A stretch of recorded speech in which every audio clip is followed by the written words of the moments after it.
The legacy goes on, that 8 white rock legacy. Thank you. Good evening. My name is Sandra Fritz. I'm the chairperson of the Shrewsbury School Committee. Welcome to our meeting of May 13th.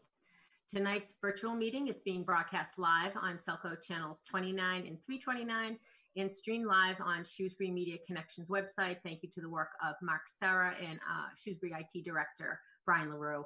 It will be rebroadcast between now and our next regularly scheduled meeting on June 3rd. The public participation portion of our meeting is suspended due to the fact this is a virtual meeting. However, the public can email any questions and comments to the school committee at schoolcommittee@shrewsbury.k12.ma.us. And tonight I did have a request from a group of parents and guardians who have students in the class of 2020, and they asked that I read a letter that they have sent to SHS administration, Dr. Sawyer, and members of the school committee. And the letter is dated March 13th. Collectively, as parents of a Shrewsbury High School class of 2020 senior, we respectfully ask for your time to read our letter, and please reach out with how we can help. Our intention is not to be critical, but we are just looking for information and offering our help. Please know that we all recognize that this is a crazy and unprecedented time in the world, and it cannot be easy to be in any position in which you have some responsibility on the decisions around so many of the students as well as school-related events. In this very unusual time, we ask that you also consider an unusual way to celebrate our seniors when determining the direction that will be made for the graduation of the SHS class of 2020. Yes, it is a large class, and yes, it will most certainly be more difficult to plan and execute something. But don't these students deserve to celebrate this major milestone? You have so many students and parents that submitted great ideas, and there are parents, alumni, and even community members who are willing to help support this class. Please let us help. We very much appreciate Mr. Bazidlo's email today, confirming that something is being planned, as that was very reassuring. But we are asking that those tentative plans be shared now, knowing farewell that they may have to be adjusted based on what Governor Baker announces next week. We have waited patiently to hear the great ideas that were submitted and are asking you to share what is at least being discussed, as well as what is alternatively being planned if that first option is not possible. We as parents are offering our help to help organize and plan or work on other alternatives, but we have no idea of what is being considered. We do have one wish, that you are not making plans for a virtual graduation. None of us wants a virtual ceremony unless we have exhausted all other efforts, and it's our absolute last resort. Consider pushing out the date to later this summer and have some type of untraditional ceremony in an outside setting. Please let us help you plan something outside the box. As parents, and as also expressed by many of our students, we feel so in the dark about what is being planned as the ending to their career at SHS. You reached out and asked us for ideas, and we are sure that many creative yet socially distant ideas were submitted by the SHS students and their parents and guardians. We are very anxious to hear what they are. We are fully aware that a plan may already be made, and it will have to be changed or adjusted accordingly to comply with the state guidelines that are being rolled out. We also acknowledge and have accepted that we don't see our seniors graduate and receive their diploma in a traditional graduation ceremony, but there are so many other ways to celebrate these students. We are certainly not asking you to break any rules or risk anyone's safety, but there are some amazing and very creative ideas out there that will still allow us to honor our students alongside their classmates. Please do not wash your hands of this class. Let's celebrate the SHS class of 2020 in a way they will remember always. We're here to help. Thank you for your time, attention, and to our concerns. Respectfully, a group of parents/guardians of the SHS class of 2020. And it'll be noted that this letter was included 69 families or guardians' names. So we will move on to chairperson and members report. Does anybody have anything this evening? I don't see anything. I did actually want to respond to the letter that was submitted, but I will. Sure, Jason. I will hold my comments until after superintendent's report because I know that Dr. Sawyer and Mr. Bazidlo intend to address that topic in our agenda tonight. Great, thank you. Next is superintendent's report. Thank you very much, Mrs. Fritz. And with regard to appreciate the letter that was submitted by my fellow parents of the class of 2020. And during the update regarding the first agenda item, both I and Mr. Zillow will have some comments, so I'll address those then. And we'll certainly welcome any comments from the school committee at that time as well. As superintendent's report tonight, I do want to make another very important announcement. As you know, Ms. Wendy Bell, who is the principal of Patton School, was able to, or accepted a position in another district, the Mendon Upton District, as an elementary principal, a process that happened just prior to and completed just as the pandemic began.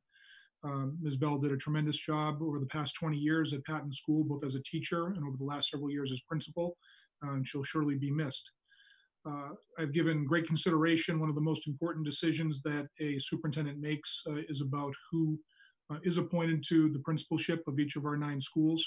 And under the circumstances with the pandemic, I had a great level of concern that not being able to conduct the typical exhaustive search that we do when we have a principal opening that's very time intensive, and of course it's very intensive relative to visits to the school, interactions with our students and our faculty and our parents, public forums, and so on, in addition to the more traditional group interview processes. And conducting that, both given the remote nature of our situation now during the pandemic, as well as just the lack of bandwidth to give it the time and attention it would deserve, concerned me.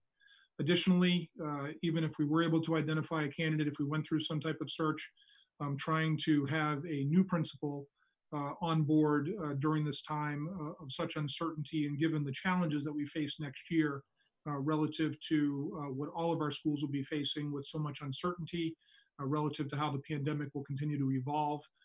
There are predictions that there may be starts and stops relative to school being in session over the coming months and year, again, depending on how all of this evolves. Given all those circumstances, I took under consideration a variety of potential alternative plans. And I would like to announce this evening to the community, and I did speak with the Patton faculty and staff this afternoon, and I did send an email just prior to this meeting to the Patton families. But I am pleased to announce that next year, for the next school year, that Dr. Jane Lizotte, who is our Assistant Superintendent for Community Partnerships and Wellbeing, will serve as the acting principal at Patton. Many of you know that Dr. Lizotte, prior to becoming the Assistant Superintendent this year, served 12 years very successfully as the principal at Sherwood Middle School. What people may not know, unless you've been in town for a long time, is that Dr. Lizotte, when she came to Shrewsbury, came as a 3rd grade teacher at Patton School.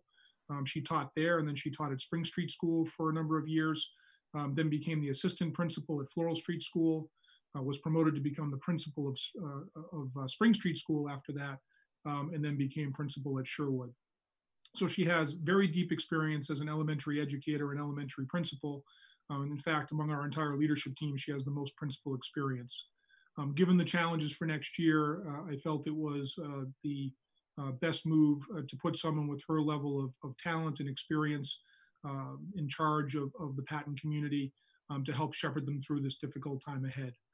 She will retain the title of Assistant Superintendent, and while the Patton acting principalship will be her primary responsibility, where there are opportunities, she'll continue to shepherd some of the excellent work she began this year under her new role. Unfortunately, a lot of that will have to slow down or be put on pause under the circumstances.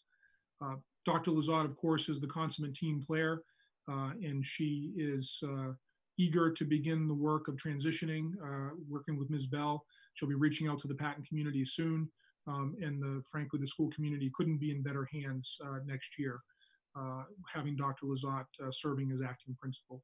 So I wanted to make sure that the entire community had that information as of this evening. I appreciate the work that everyone has done to date. And again, I think it's under the circumstances, the best situation we can have relative to leadership of Patton going forward to next year. So that is Superintendent's report this evening. Thank you, Dr. Sawyer. And for Dr. Lizotte, I think I can speak for the whole committee.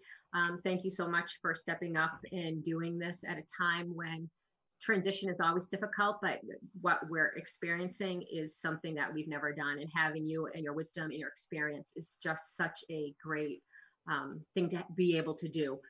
You have done a ton of valuable work in the new role that you're in. And I know we may have to pause some of that, which is unfortunate, but I think looking forward for Patton and the families there, this is a great thing for our community. So thank you for stepping up and doing it. So appreciated. You're welcome. Okay. Thank you. I was a kindergartner at Patton too. I'll add that in there. So, way back when. So full circle again. Okay, next is the first time schedule appointment, and we will have an update on the school district's response to the COVID-19 closure, and I'll turn it over to Dr. Sawyer and district administrators. Thank you. I'm going to share my screen briefly here. And just confirming you can see that. Whoops, of course I picked last month's, or actually I don't think I changed the date because this is the correct thing. So my apologies, it should say May 13th. Coming through fine. There we go. So again, I will lead with the three key messages that we've tried to reiterate throughout this pandemic. First and foremost, that the health and well-being of our students and families and staff is our first priority. Secondly, given how extraordinary a time this is, everyone has a collective responsibility to respond to this challenge. And third, of course, we continue to support our students, families, and staff from a distance and empower student learning, even though it's in a remote manner. First this evening, I would like for Ms. Meg Belcito, who's our Assistant Superintendent for Student Services, to share some information and updates as the landscape relative to the regulatory environment with special education, which of course is very much governed by a legal process. The guidance we're receiving from the state and federal level continues to change. And she wanted to take the opportunity to share some of this updated information with the larger community. So I will turn it over to Ms. Belcito. Thank you, Dr. Sawyer. So even just as late as, I think it was around 4 o'clock this afternoon, we received additional guidance regarding our virtual team meeting consents, which that will be probably in our next update, but I did reach out to staff with that change that came late this afternoon. This evening, I just wanted to talk about timelines, progress monitoring, extended school year. So the information that we have starting back on May 1st from the Department of Elementary and Secondary Education, they held a special education leadership meeting led by Russell Johnston again, who's the Senior Associate Commissioner. And he discussed that on April 27th, the U.S. Department of Education's recommendations to Congress, many stakeholders, including the Department of Education, were surprised to learn that Secretary DeVos did not recommend to Congress to amend the Individuals with Disabilities Act's timelines during this period of school closure. The Department of Education further advised districts during the call that remote learning days count as school working days for the purposes of IDEA. Mr. Johnston confirmed that the department's prior proposal that school districts act in good faith and do their best to comply with the timelines to the extent possible is now rendered moot by the DOE's recommendations. After the update from the US DOE and the Massachusetts Department of Ed, we were then advised that our requirements for timelines remain in place, but as a district and with our parents, we can mutually agree to adjust timelines on an individualized basis. In thinking about evaluating students during this environment, as well as determining current performance levels, there are many hurdles for us to consider. Evaluators are still not able to meet students face-to-face. Staff cannot observe students in a classroom setting. Remote data collection is still an uncertain prospect.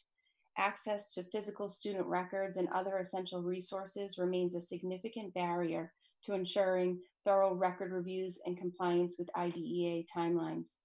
During this time of uncertainty, it's important to consider each student's circumstances individually and discuss what each student needs to receive free, appropriate public education with his or her family.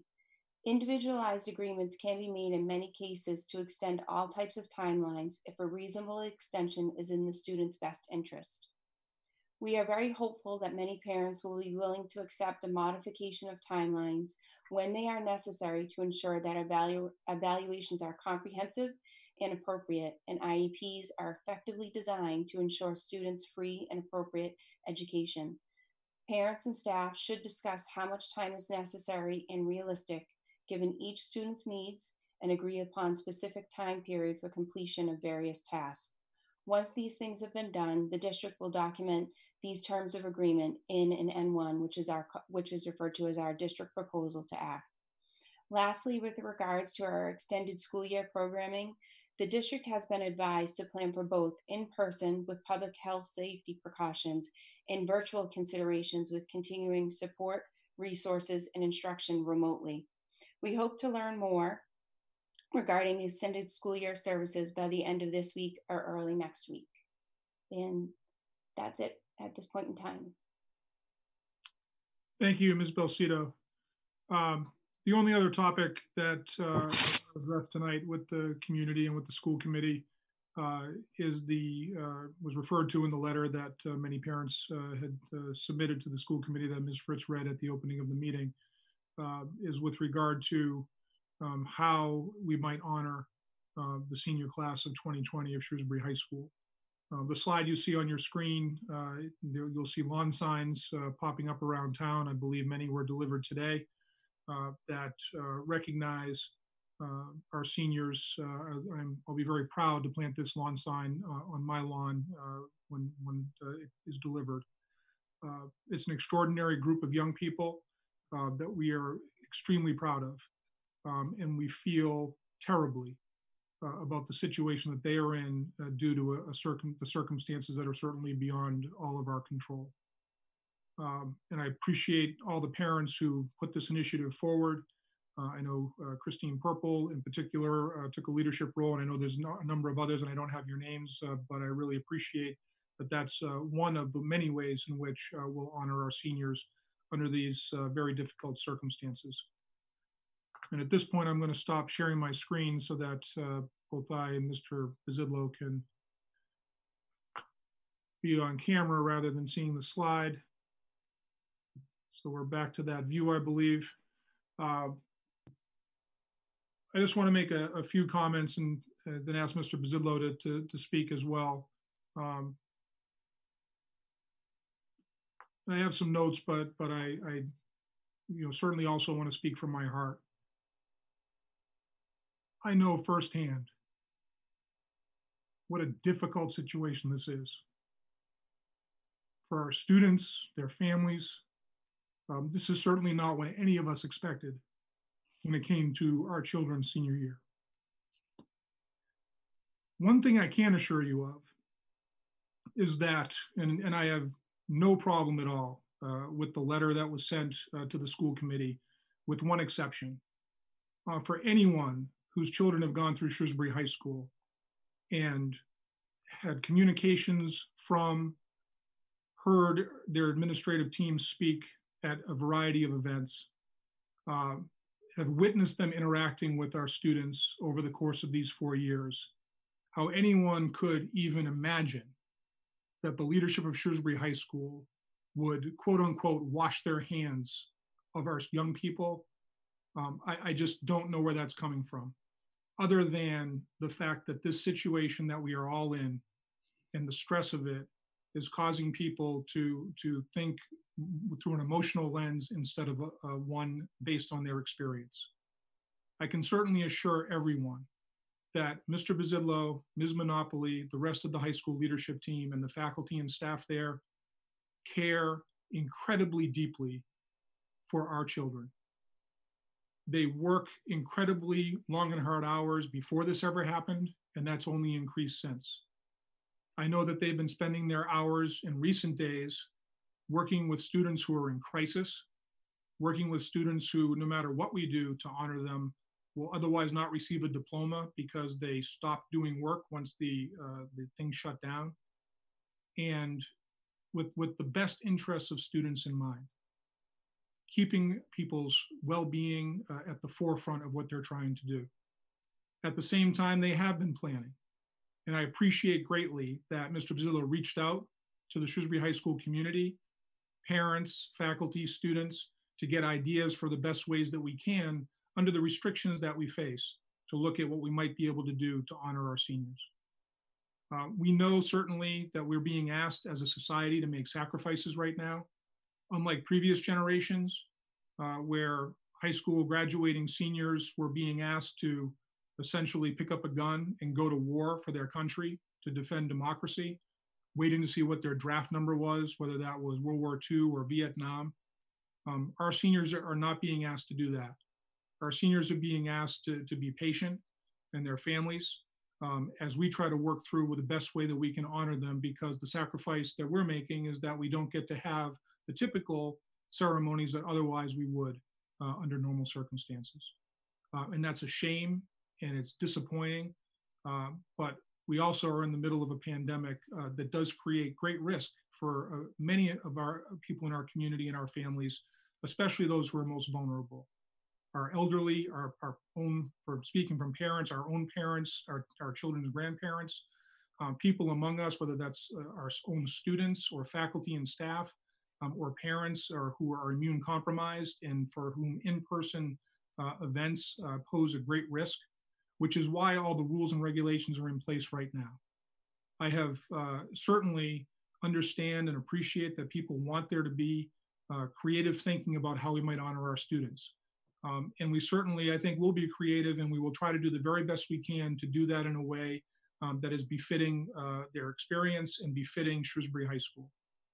At the same time, what I can tell you is that whatever solution we come up with, some parents and families and students will not be satisfied, and they will be disappointed.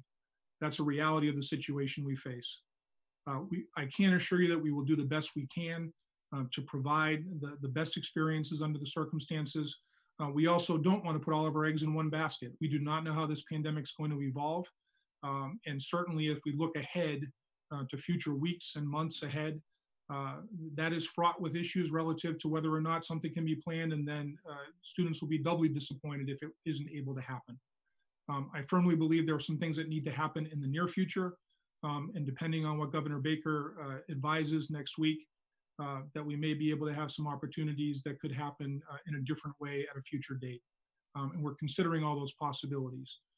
So before I turn it over to Mr. Bizzillo, one other thing I'd like to say, I know that some parents expressed disappointment that there hasn't been more communication with specifics at this point. I need to take responsibility for that. Mr. Bizzillo had asked me whether or not to release some information about some things they were planning on doing. But I asked him, given Governor Baker's upcoming advisory, that he hold off, that he send a communication last Friday to the parent community to indicate that plans are underway, but that we needed a little more time because to get some things done. And in hindsight, as Mr. Bizzillo communicated to the parents today, perhaps more specifics about that, or it could have been handled or could have been communicated in a better way. And that's my responsibility. Mr. Bizzillo and his team are doing everything they possibly can to try to navigate what's a very, very difficult set of circumstances. But I can assure you that they're doing that with the absolute best interests of our students in mind. So with that, I'll ask Mr. Bizzillo to make a few comments, and then I'll have a few to wrap up, and then ask the school committee to weigh in as they wish. Well, thank you, Dr. Sawyer, and thanks for having me tonight just to speak a little bit on this topic. I certainly want to echo Dr. Sawyer's sentiment around administrators at the high school who are working incredibly hard, including Maureen Monopoly and the other assistant principals who are reaching out weekly to their classes of each individual grade and communicating expectations and trying to encourage students to do their work and stay engaged in this really, really hard situation. As Dr. Sawyer alluded to and actually stated, he having a senior in the class of 2020, myself having a son in the class of 2020 in a different town, this closure has been especially cruel. Excuse me. We have to, we can certainly empathize with your loss, students and families, about what's happening with our situation. We have missed you on the athletic field, whether it's baseball, softball, lacrosse, track and field. We've missed opportunities to watch you in robotics. We've missed opportunities to watch you in speech and debate. We've lost honor societies, inductions, award ceremonies. And even today, as I went to school to work, I looked out at the senior plaza and said, kids are missing the general interaction with each other in the senior plaza at lunch. So we certainly, when people, as a rite of passage and seniors move through this, they certainly miss their own interactions with each other and with our staff. So we're going to do our best, but we're also in this restrictions where we want to be able to deliver what we can deliver and plan out something that we can deliver to families and make it meaningful. I think the number one priority for us, quite frankly, is the well-being of our students, whether it's their academic health or their emotional health or their physical health. And we certainly have had challenges over the last 8 odd weeks or 8 weeks plus in every single category there. So I think the other thing around logistics, quite frankly, and I do appreciate the parental feedback and student feedback ranging from attending Fenway Park for graduation, attending Gillette Stadium for graduation, and a number of great ideas. I think some of those, when we think of our graduation, quite frankly, I think of each individual class as a team. It's one team and is as inclusive as possible. And we try and move our venue to somewhere else and do something a little bit different or differently. We create challenges of equity and inclusivity, which doesn't make me or members of the class, of any class, feel really good. And we certainly want to celebrate the class around their accomplishments. That's certainly what we do not want. We do not want to neglect the class. We've been working hard on our plans around this, and I hope to be able to, with the governor's announcement coming soon, that hopefully we'll be able to share with everyone what we're planning and hopefully make it meaningful for everyone. I think one of the challenges highlighted for us is that every time we come up with a plan, and I said this in my email today, is that we have a different challenge or something happens. And one of the challenges was as simple as, to just highlight it, was caps and gowns and diploma jackets or covers. The factories across the country, and our products are made in America, are shut down. Factories are shut down and products aren't coming out of those factories. So working with vendors and salespeople around finding places where we can actually obtain materials that students would have to celebrate in a traditional graduation ceremony are hard to come by. And I applaud our efforts with our vendors who are working very, very hard. And I got positive news around caps and gowns today, which is very encouraging, but we've had to go to 3 different vendors. Our original vendor was in Massachusetts. It's a non-essential factory or plant, so they had to shut down. I think the challenge of just that one example is magnified 100 times. Although we're connected here in technology, I think our jobs become incredibly complex in this virtual world. Everything slows down. The collection of materials, iPads, books, textbooks, all those materials, quite frankly, would take 100 to 150 people working over the course of 2 weeks to kind of gather those things. And I think Mr. O'Connell and his group around operations has done a good job of highlighting and coming up with a plan for us to get those materials back and yet be able to provide some hope and semblance for kids of returning materials and awards and caps and gowns and all those things that we want our kids to have. So I've asked for the patience of our community, and I hope that you have understand the incredible challenges we're facing, not only with logistics, but also, you know, the workforce that we're allowed to have. We can't enter the building. So we have approximately 15 people will be able to have to collect over 500 books or the materials from 501 students in this graduating class. It's the largest class that we've had in our school history. The last largest class was in 2009, and coincidentally, that was the year of the swine flu. And for those that remember that, and this is my 15th year in Shrewsbury, but for those who remember that, we've actually excluded students from graduation who were symptomatic or exposed to someone who was symptomatic. And that was a challenging time then too. Immediately after our graduation ceremony, which was that, I remember that very vividly, it was 95 degrees that week. Very hot. We had everything at the high school in the auditorium and the gymnasium for our graduation. It was very hot. And Students then went out and attended parties and gatherings with people, and we had community spread as a result of that. We had a number of students in the class of 2009 who became extremely sick from that.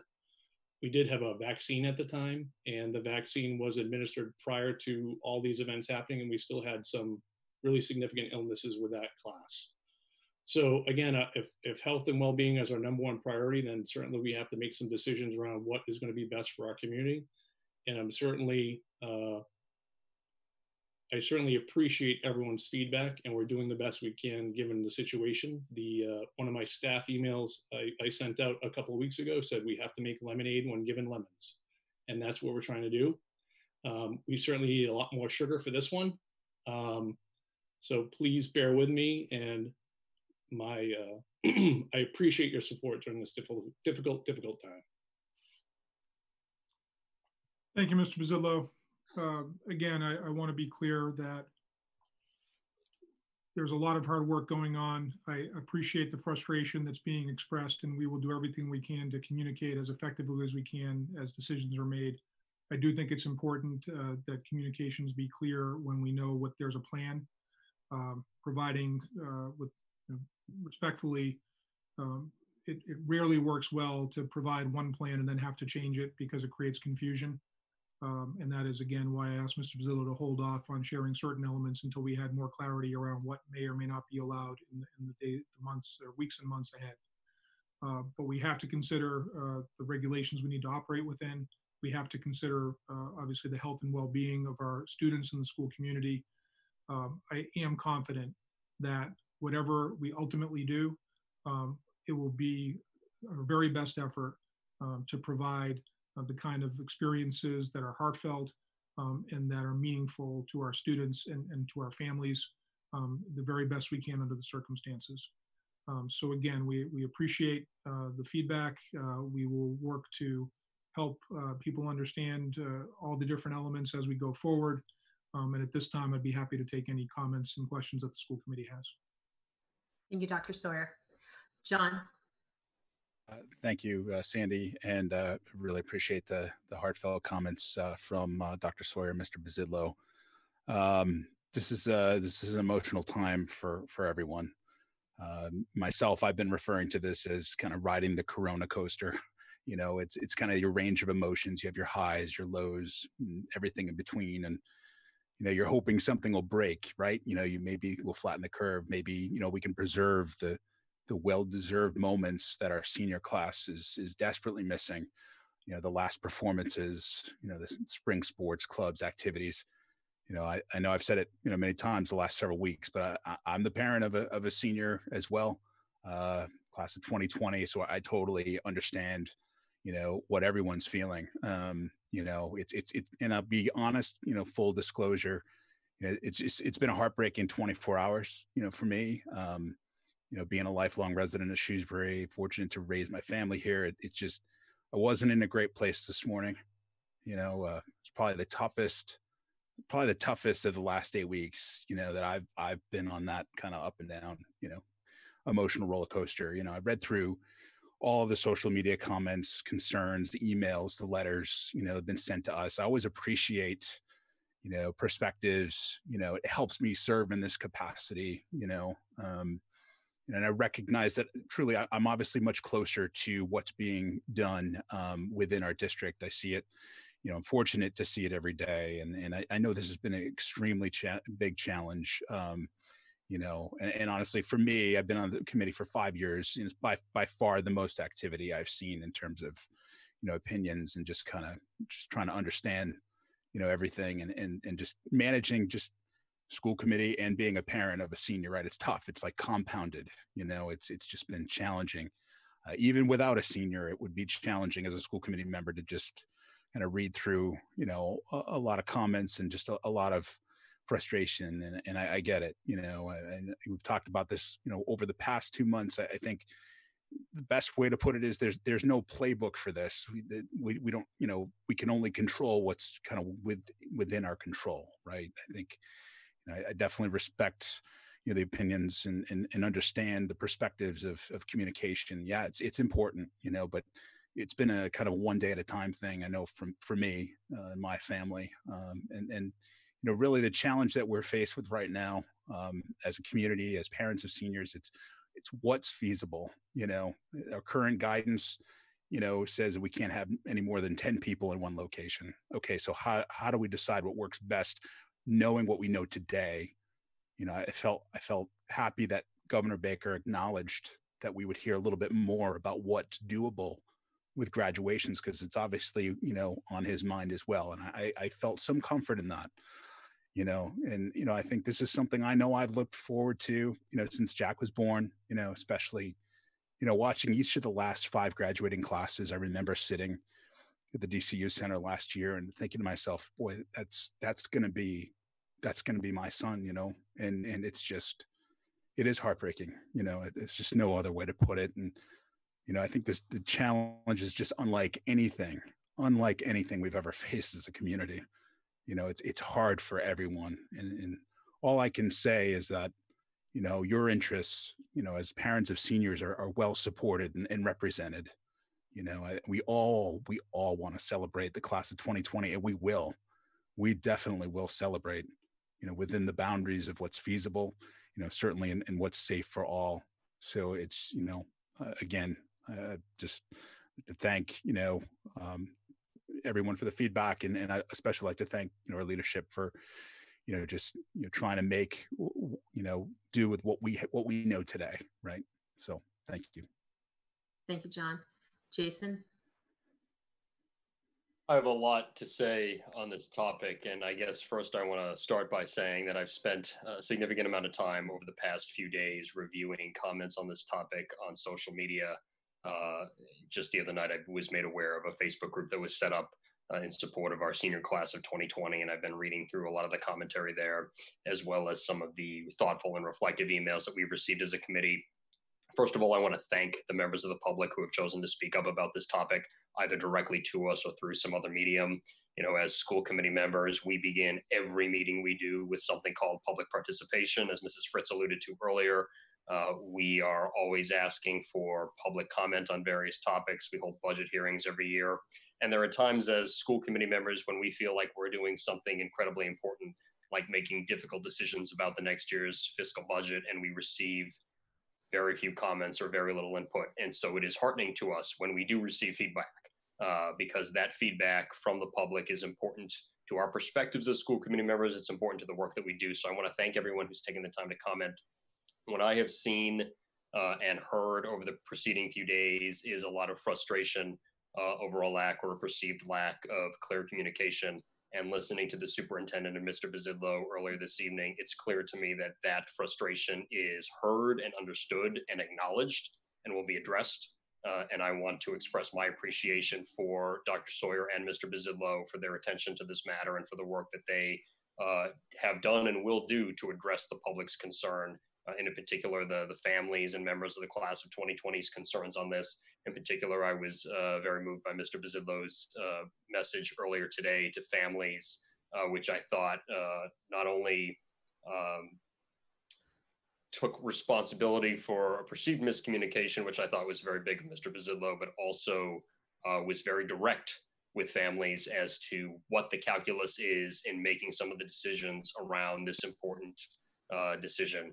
We all value and we all hold in the highest regard the members of our class of 2020. The lawn sign that my colleague Mr. Wensky has on his wall, I was joking with him before the meeting started, the reason mine isn't on my wall is because it's on my lawn.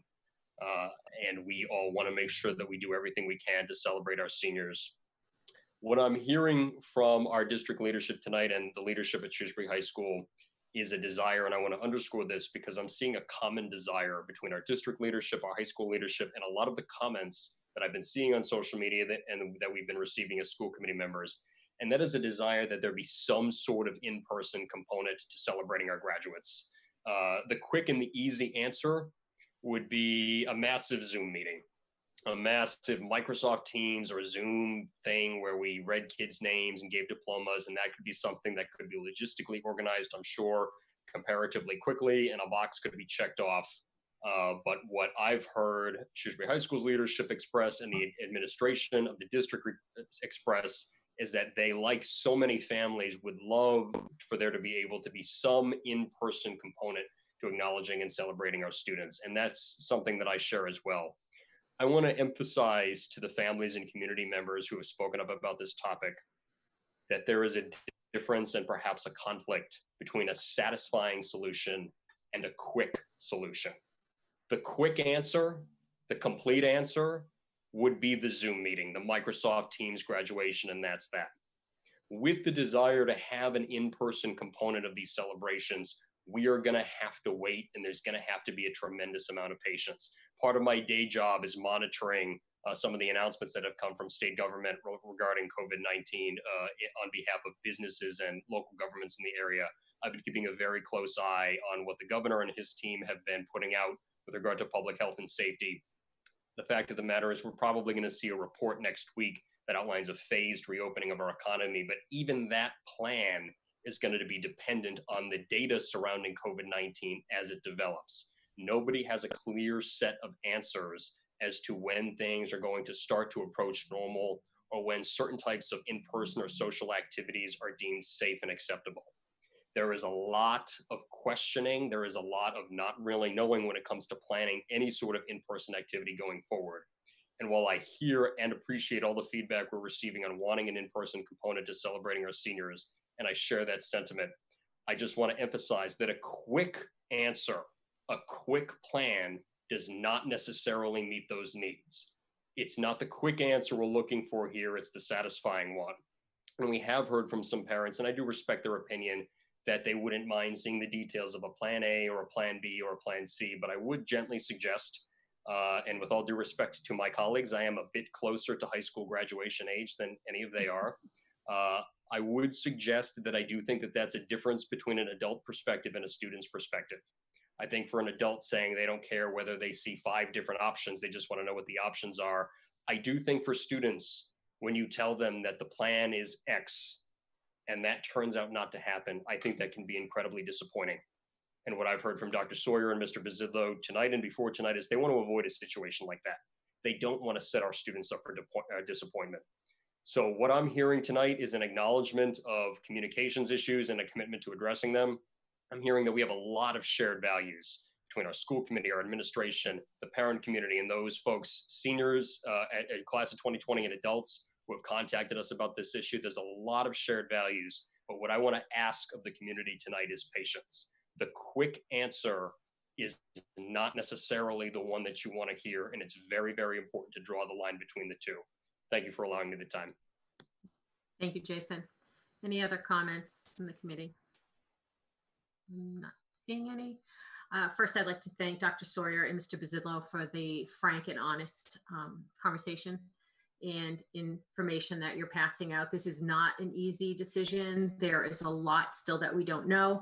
But as my colleagues stated, this is not something that the district will not do the best it can to make sure that the class of 2020 is honored and honored appropriately.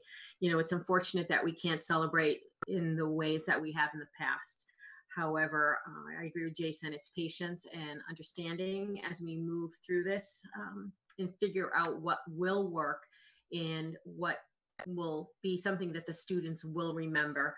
And I too thank all the comments that we received.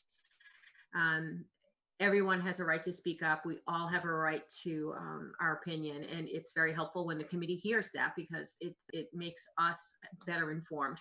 So thank you to everyone, and especially Dr. Sawyer and Mr. Bizidlo for providing the update tonight. Okay, next on the agenda, we will have a report from Dr. Lazat, Mr. Bizidlo, and Ms. Mara Egan, who is an 8th grade ELA teacher at Oak Middle School. And they will provide an update on the partnership between the Mindfulness Director Initiative, MDI, and the Shrewsbury Public Schools. Terrific. So I'm going to share my screen here. This is a first for me, so bear with me here.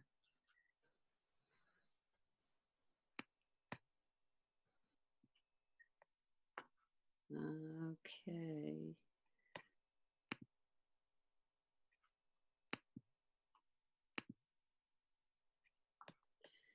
Now, can everyone see that? Looks fine. Is that good enough? Yes. Okay. I will go ahead and use the presenter view, Jane. So it's Okay, there we go. Thank you. Whoopsie.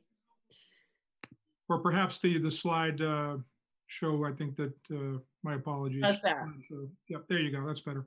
Okay, well, thank you very much for providing us with an opportunity to update you and the community regarding our partnership with the Mindfulness Director Initiative, including the efforts being made to provide students, staff, parents, and community members with opportunities to participate in weekly mindfulness sessions, book study groups focusing on mindfulness and racial justice, and mindful sports performance enhancement for SHS athletes.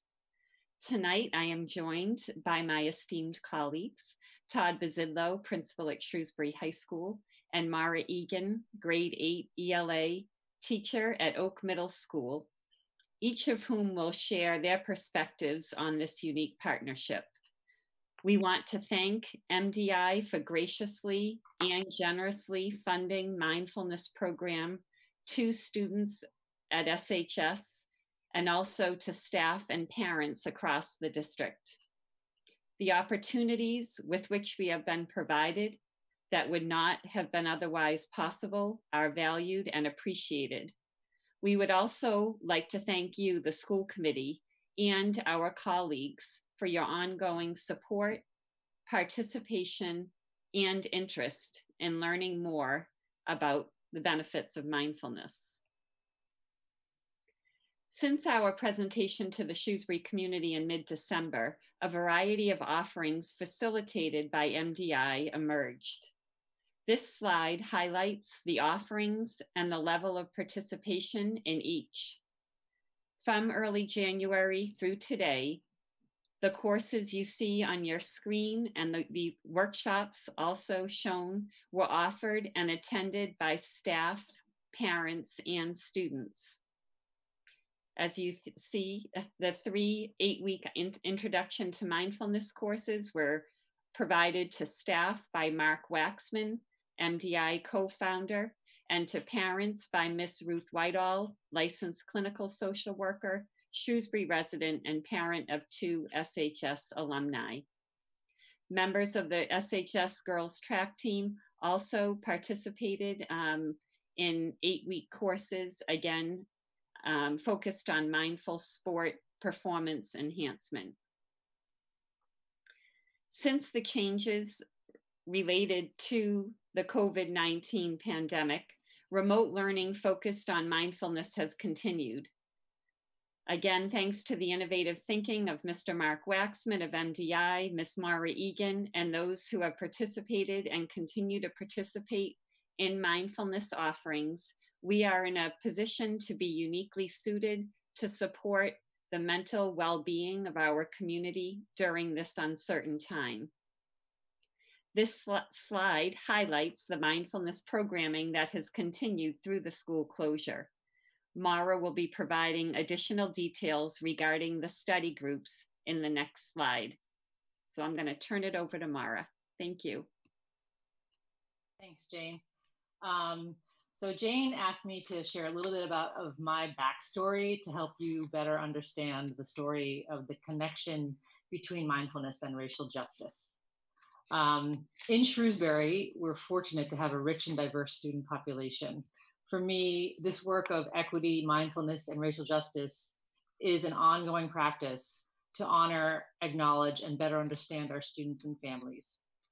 Over the past few years, I have focused my individual professional development on building cultural proficiency with my practice, and more importantly, to help me create deeper connections with my students. This past summer, I took a course through Primary Source for my final project, I developed an idea for a school-wide initiative. It's a 4-pronged approach to create awareness and opportunities for discussions about diversity. I met with Ann Jones, my principal, and Ann fully supported me about creating a club for students. I then sent an email to Amy and Jane to share my ideas. When I met with Amy and Jane, they immediately supported my idea about a book discussion group to staff. To begin, I facilitated a book club. We read and discussed the book White Fragility by Robin DiAngelo.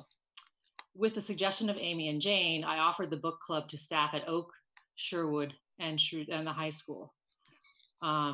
We had representation from all 3 schools, which was excellent because typically educators from different schools do not have opportunities to collaborate. Later in the year, I facilitated another book discussion using the book How to Be an Anti-Racist by Ibram Kendi. In addition, I began a new club for students at Oak, the IDEA Club. IDEA stands for Inclusion, Diversity, Equity, and Acceptance. The club began in February and many students signed up and they were excited to have a space to share.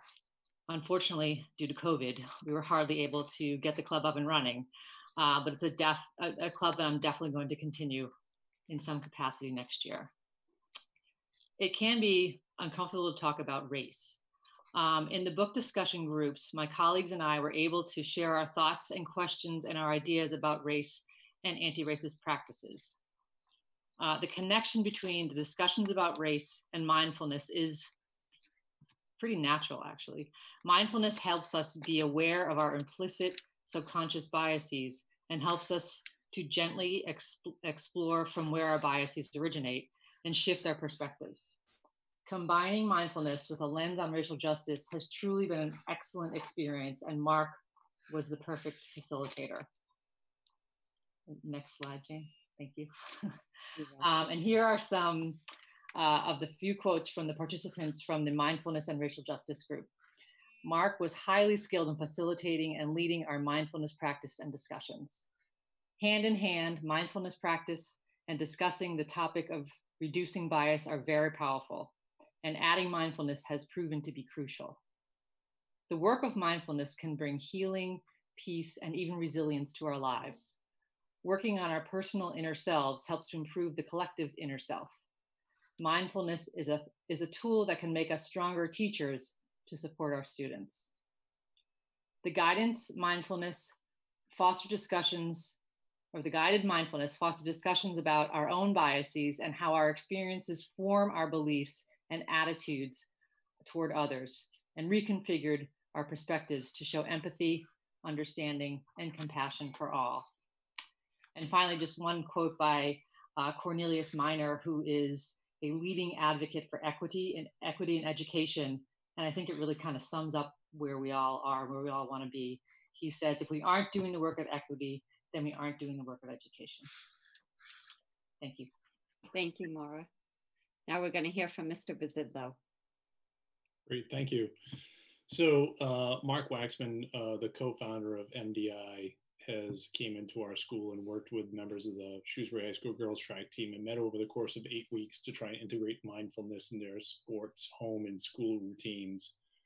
So they basically practiced the self-awareness and the goal of finding clarity and self-connection. And we have a number of testimonials on the next slide where I think what we'll find, and I can describe them in a minute, but what we find is there's enhanced benefit to including this type of practice with athletes. And I know we've talked about this in the past, at least at the high school level, and I might even said this at our meeting in the fall, is we have some of the biggest and most complex organizations paying a lot of attention to mindfulness, whether it's Brown University, Harvard University, United States military, or even professional sports teams. A lot of these organizations have taken this initiative and are utilizing it within their own organizations to enhance and help their employees clarify, be more self-aware, and also improve performance overall. And I think when Mark Waxman worked with our group of student athletes, they found that they had improved performance and it had benefits not only on their athletic achievements, but also in their own academic performance and also within their own lives. And we have a testimonial here from Shrewsbury High School senior Colleen McNamara. Colleen gives her perception of what happens, and she is an advocate. Many of you will have seen Colleen before. She's an MIA ambassador. She's in our TV studio. She's just a fantastic kid, and she shares her perspective, and hopefully we can get this up, Jane or maybe Brian LaRue, to share with the community, because it really is a great piece from one of our members of the class of 2020.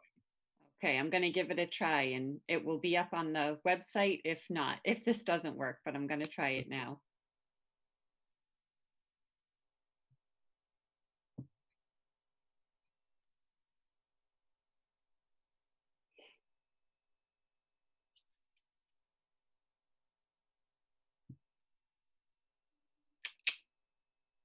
Okay, fingers crossed.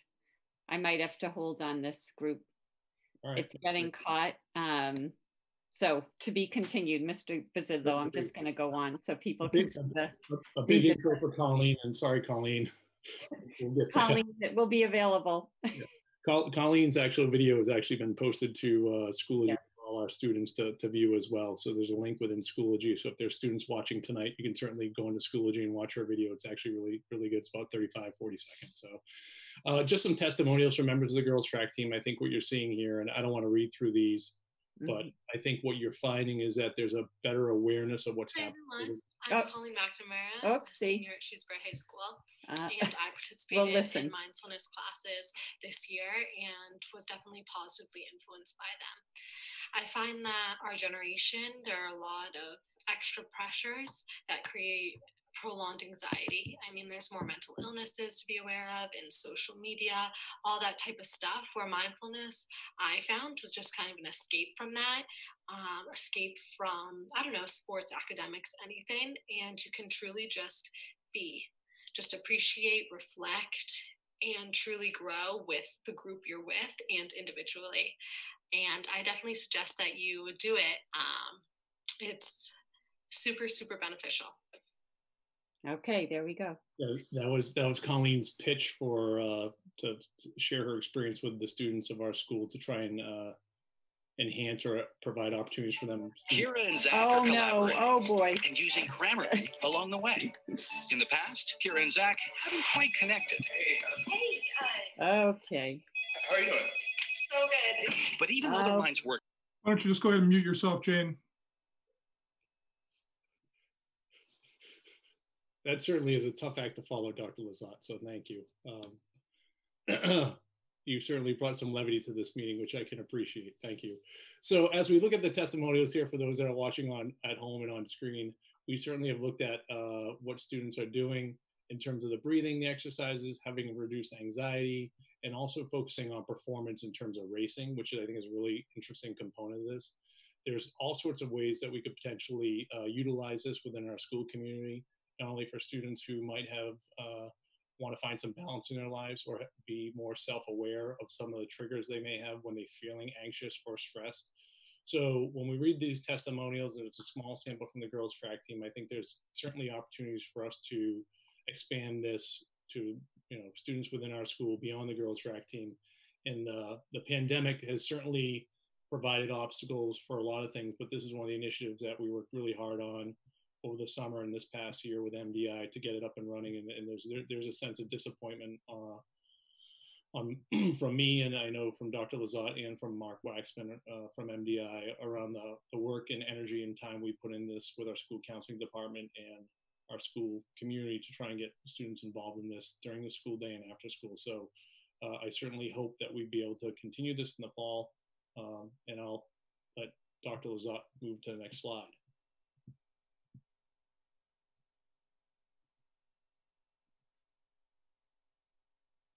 Right, so a few more testimonials from members of the track team. And my assumption is this will be posted, so if you want to take a look at this a little bit later, you certainly can.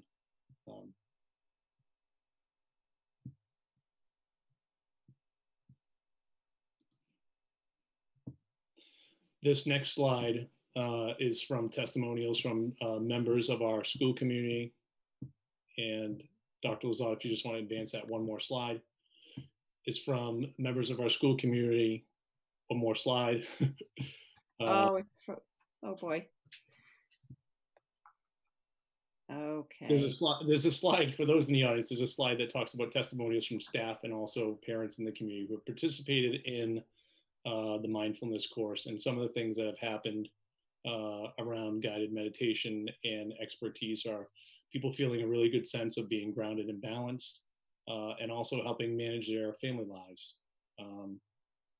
Particularly in this top quote, a staff member is talking about having two young children, but ages 9 and 2, and trying to manage everything that motherhood has, and then also trying to manage the amount of time and energy and effort involved with their job. So we certainly appreciate that. And the bottom quote is certainly some positive anecdotal feedback around the program.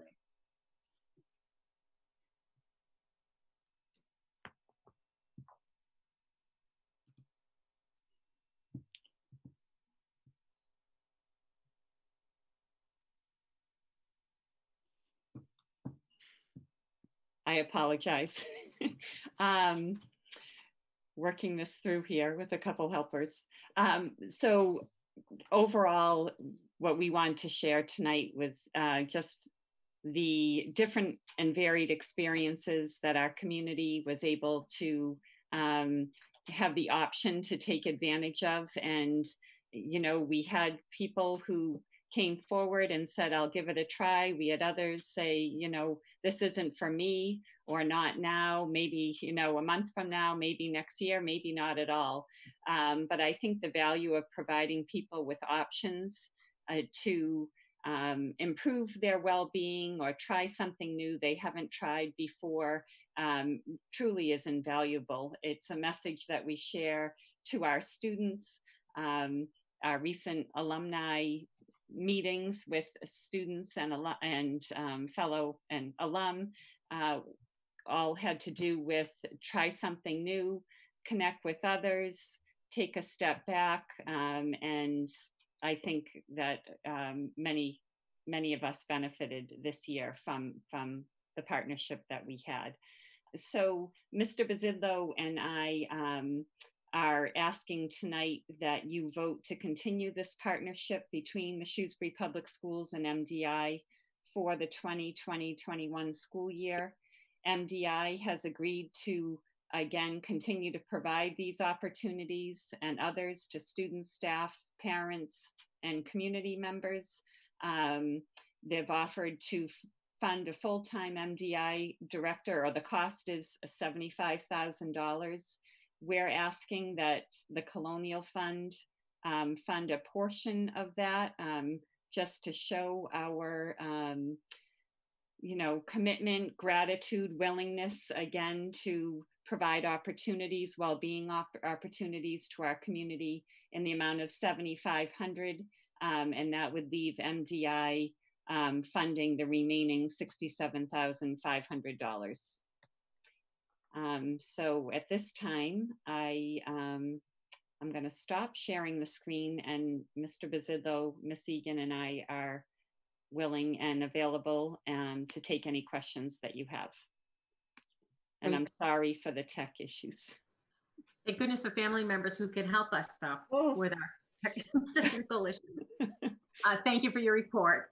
One question, Dr. Lizotte, just for context. The $7,500 from the Colonial Fund is monies that would have been spent this past spring on speakers that were not able because of the COVID crisis? Yes, thank you for asking that question. Yes, we had a couple of speakers planned to come in to talk to families and staff and provide some professional development, each in the range of $7,500 a piece for each of those two speakers that we had planned for the spring. And we thought that the $7,500 contribution would be suitable, just given the fact that we have had, we've benefited almost not quite a full year, unfortunately, this year. And next year, I think it's a significant you know, contribution and offer to continue work that, you know, we really, I feel like just got off the ground running. Yet I think I know just from those who opted in that people benefited from what was provided. Great, thank you for clarifying that. Does the committee have any questions or comments? Lindsay? Thank you so very much. I appreciate everyone in my family, Jane, who helps me with technological challenges. So I'm really excited both about the willingness of MDI to continue to partner with us in this way, and their flexibility and thinking about how to keep this project going. And it does feel like we're on sort of the cusp of something. And unfortunately, COVID has everything is on a new timetable now. So that is unfortunate. But my questions really were for Ms. Egan. I'm really excited to think about how it is that we tie together pieces of important curriculum and mindfulness in a way that probably isn't how many people first think of mindfulness. Right.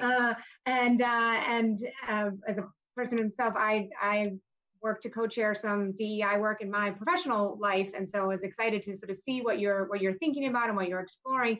What I didn't quite get, and I maybe just missed the detail, is that work has begun with staff as book clubs. Is there thinking at all about how to integrate that into any sort of a classroom setting? And if so, what is your thinking? What would that look like? So that's a great question. Right now, it is with staff, and there's actually kind of this grassroots kind of core of teachers who we were really just talking today about how we're going to keep this going through at Oak and Sherwood and the high school. And then, yeah, I mean, I have ideas about ways to do it through students, definitely. I think through starting at Oak, which is where I am, with the Idea Club as a place to go. And then, I have some ideas that I've kind of talked to Amy and Jane about a little bit, as far as, obviously we do really want to push this all out to the students, because that's who we're here for. So. Well, I think it's so exciting because we know when we look nationally, I don't know that I have localized data for Shrewsbury, but many adults feel uncomfortable talking about issues of race and difference, and educators are no different. And yet it's such an important component to who we are as Americans, our history, where we are today, and polarization, right? So that these are such important conversations. So I really just applaud you taking an innovative look at how do we talk about marginalization and thinking about what's going on in our bodies is such it is, as soon as you were speaking, I was like, that is a natural connection, not an obvious one though, and really, really appreciate the work that you're doing in this space. Thank you, and it's been great, and I and everyone who's been involved, we're very excited to continue it and to definitely push it out to all of our awesome students here in Shrewsbury. Those are some great book titles too, for anyone watching. And we know we have hundreds of people who now watch, so those are great books. Anyone else? Dale? I ask a few questions about the program. When the program started, we were given a resume of the individual who's going to be running it. And we spoke to him earlier. We expressed at that time our concern regarding the need for metrics to measure the effect of the program above and beyond just testimonials of those who attended. Mm-hmm. Can you sort of give me a sense as to where we are with that director, that individual, and also where we are with regard to quality metrics? Sure. Well, James Frank was the director at the high school from September through December. And then we learned early in, maybe it was late September, that he was committed to a professional development retreat, a mindfulness retreat, where we knew that he was going to be leaving us from January through May, the end of May. Mark Waxman had been working with James throughout the course of the summer and fall, and committed early in September to continuing James's work at the high school. In December, we gave some data. Again, the programs had only been up and running for 8 to 10 weeks by that point, And we came back in January and started new programming. And unfortunately, that programming ended March 15th, 14th, when our schools closed. So we never gathered the only data, it's not even metrics. As you say, what we have are testimonials. We don't have anything other than that, and our own experiences, meeting daily, meeting weekly, meeting monthly with Mark Waxman, people like Maura and Mr. Bazidlo. So that's really all we have at this point. Mr. Bazidlo, do you want to add anything? Yeah, sure. I think we began some of the metrics, working with metrics with the graduate student at Boston University, and some of the results we started to gather, or some of the data that we wanted to get, was there. And I think we wanted certainly to expand that work that we were doing. And I think what ended up happening was school shut down, as Dr. Lazat said, and I think that work was on the, I won't say ready to happen, but certainly it was on our list of things to do in the spring. And we felt that it was a good opportunity coming back after February vacation to look at that. And before you know it, we're out of school. So those things that we had planned for, and I think Dr. Lazat spent a significant amount of time trying to plan for and work with Mark Waxman, who's a co-founder, really kind of fell short here for us. And I don't disagree. We don't have the metrics that I think we all thought we'd get or want or desired, just because I think we ran out of time. But I can applaud Mark being the co-founder of MDI and really stepping up when our director had a commitment that he had to take care of. And Mark stepped in very, for James Frank at the time. And I think our students responded well to Mark. And Mark is a seasoned educator, school administrator that's worked in New York City and Denver, Colorado. And I think you know his resume a bit. So, and he's worked in public, private, charters, the whole 9 yards. So he has a good sense of students and how schools operate in culture and climate. And he was happy to be part of our community in the absence of James Frank. So, but the metrics are certainly something we need to work on. Dale, go ahead. So another question has to do with how many students were involved with this. It said the girls track team. What's the number on that? And were there, what was the level of participation from other students? And then a related question is, we've heard that roughly 25 or 30 teachers or 25 or 30 parents availed themselves of the program as well. Of the people taking the program, how many completed it? These were 8-session courses. We know how many enrolled, how many completed it. I can answer the parent and teacher question. We gave you the numbers of those who saw it through, parents and teachers. Todd, do you want to answer the student question? Yes.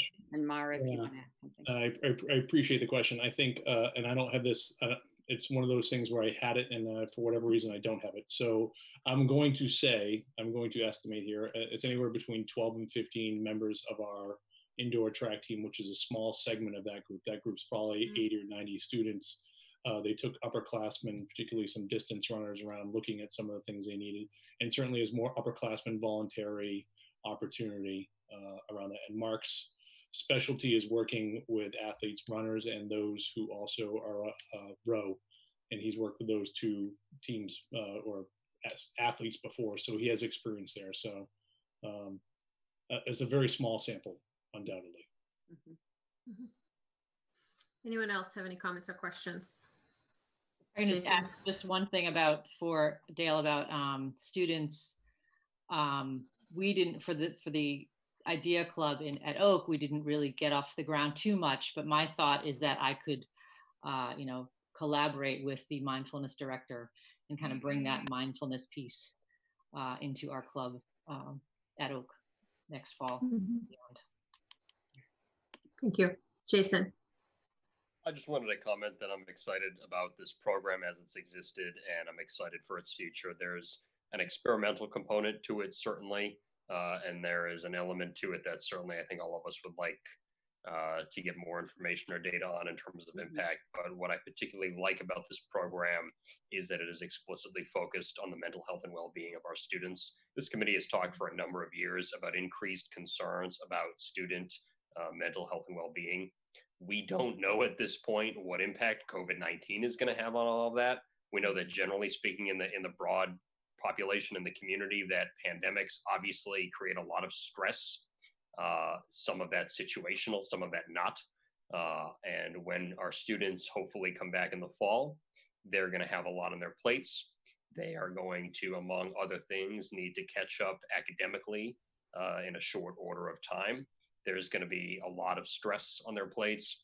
I think that this is a program that showed a lot of student, staff, and parent interest prior to COVID-19 taking over the situation. I think it's a program that I would very much like to see in place next year, especially given the increased level of stress that our student population is going to face. So I'm interested in continuing this experiment. Thank you, Jason. John? Yeah, just a quick comment. In addition to what my colleague said, I'm all for, pilot programs in my own line of work. We like to do comparisons between, like what we call A/B testing, kind of control groups, and understanding what the benefit is to a mindfulness program within our own curriculum. Also learning best practices for maybe how we can integrate mindfulness within our own curriculum. So I'm appreciative to MDI for the opportunity to continue this next year. And I'm supportive of this. Yeah. Great. Thanks, John. Dale, do you have another comment? I differ from my colleagues here in that I think we're in a very stressful time financially for our district. This is a move in the direction of mainstreaming this position in the district. And we are asking parents, students, teachers, everyone in the community to really tighten their belts. Going into FY21, before COVID-19 struck, we found ourselves in a deeper hole than I've seen us in the 10 years that that I've been on the committee. And I think that we need to economize. We need to send a message to all those we are asking to sacrifice, that we have focused on our priorities. I rate this as a nice to have program that currently is reaching a very, very small percentage of the eligible population. And it is not a must-have program at a time when we are furloughing workers and we are planning on letting teachers go. I, for those reasons, cannot support it. Thank you, Dale. Jason? If I may, and with all due respect to my colleague, I certainly respect his opinion. I hold a different opinion. I don't put this in the category of nice to have. Just to double down on some comments I made a few minutes ago, I am deeply concerned about the mental health and well-being of our students. I consider this, though experimental, an innovative approach to that topic. I'd like to continue it. These are, of course, colonial fund dollars as opposed to operating dollars. And of course, I do recognize that dollars anywhere are a precious commodity right now and not to be wasted. But I do think that this is the type of thing that we had in mind when the Colonial Fund was created. And my personal opinion, I feel that this is the type of program that the Colonial Fund is there to support. And in particular, when you look at how it was intended to be used versus how we are using it now, I do consider this a wise allocation of those resources. So I personally am supportive of this measure. Thank you, Jason. I first would like to comment on, with Mara, the book club, and I know, Lindsay, you talked about it, the corporation that I work with, one of the ways that we started looking at race and diversity was just that, through a book club. And a book was chosen, and many of us throughout the corporation at 3 different sites read that, and it is an amazing way for us to connect and talk about issues that may not always come up, or you may not know how to talk about it. So I would love to see that kind of, get out to students, maybe at the high school, and more teachers. I think it's a great thing. So thank you for doing that. I look at this as a program where we're getting the bulk of the funding from MDI. As Dr. Lazat said, it was just kind of getting off the ground. I too would support, I would like to see it go for another year. The $7,500 is dollars. Again, as my colleagues have said, every penny is needed right now. It was earmarked for something else. We will be able to put it toward this. So I feel that's a good use of those dollars. And coming back to school in whatever fashion we do, I think there will be more stress and issues with students. And I want to see what this can do going forward. But as Dr. McGee said, I'd love to see more students participate, more teachers participate. How we go about that is time will tell. But we definitely like to see more participation. And I do think there has to be some measurement of outcome. Some of it is kind of intangible. We're not going to be able to know that. But if there are surveys that can be given to groups, I think we do need a little more information as we move forward with this. So I am in support. Dr. Sawyer, do you have any comments or questions? Oh, thank you. Appreciate the presentation from Dr. Lazard and Ms. Egan and Mr. Bazidlo. I agree that in terms of this being a pilot program, they kind of get on board officially a little bit after the school year started, as Dr. Lazard had started her new position. One of the things that I think is important to note is that the agreement this past year, not only was it fully funded by MDI, but it was also for a part-time individual doing this work. The proposal before you for next year is to up that to a full-time individual who's more available so that they can reach more students, and that certainly is a priority. And again, with the MDI funding the 90% of the cost of this more robust opportunity. And as such, I do support it.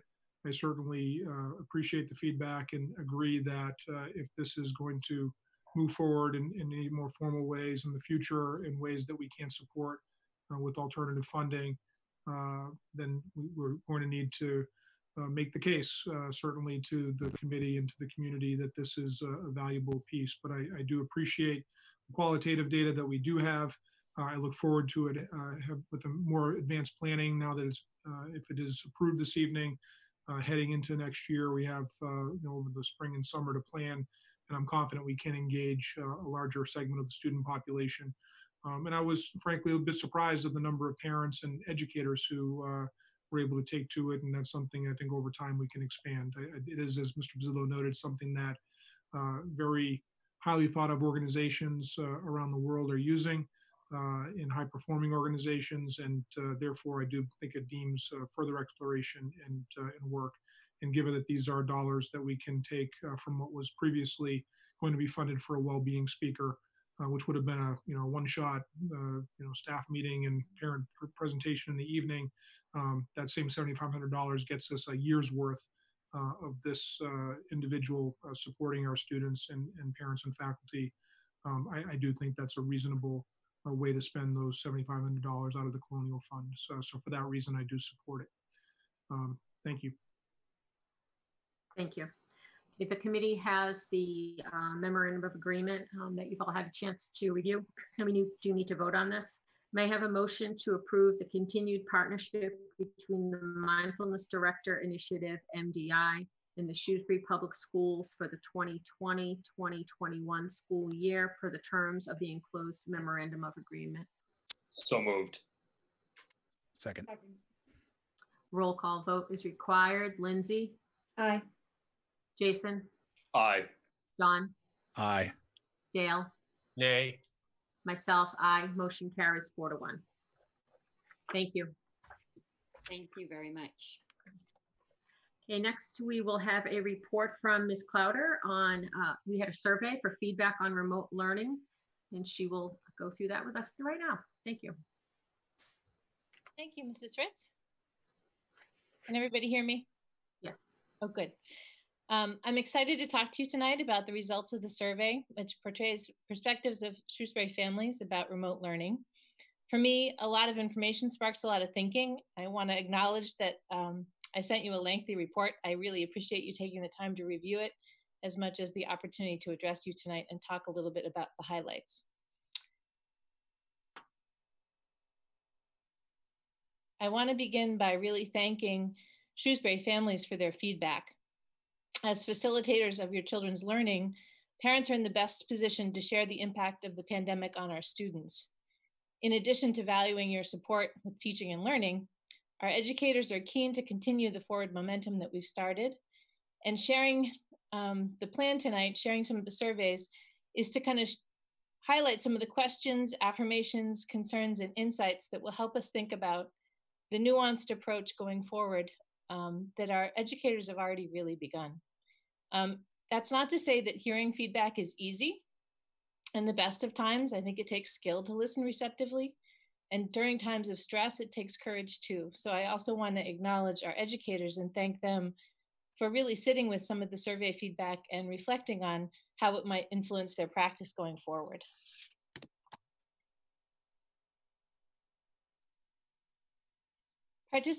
Participation rates between 5 and 30% for a survey are generally expected, and overall our results exceed that. In both the public and private sector, it's pretty common that results are driven by levels of motivation to participate or strong feelings. So you can anticipate that there'll be strong feelings at both ends. And although participation rates for this survey were good, not all families participated. And we can anticipate that, particularly in the pandemic situation, families of essential personnel, families suffering from the virus themselves, and families that were struggling in general are probably not well represented in the results. And that's just something to keep in mind. I put Mr. Lapamardo on the screen because I think that's a particular part where his heart is in his eyes. And I think one of the things that's important about the survey is that really represents kind of our, not just our minds and our thinking about the survey and remote learning in general, but also kind of where our hearts are.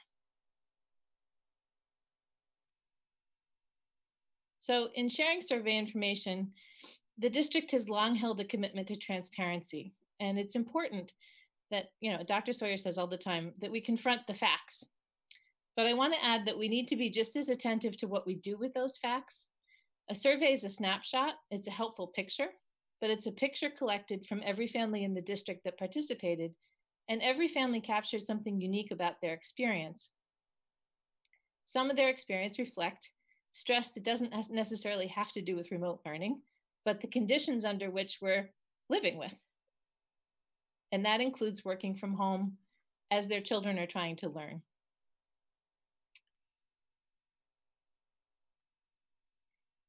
And the other thing I want to acknowledge is that the survey reflects our feeling about change. And the thing about change is that we don't like it. In the case of remote learning, it's an important thing that we can't control. We can grieve the loss of the things that we love, and we love being face-to-face in school for teaching and learning. Both the parent survey and the staff surveys about remote learning depict that. We want very much to be back in school. And I was struck by the number of comments that said exactly that. What you can do better is you can bring us back to school. We agree. I feel really fortunate that in Shrewsbury, I get to work with some pretty talented human beings. And even in our extraordinary district, we're not immune to how change impacts our behavior. And that's reflected in some of the survey comments.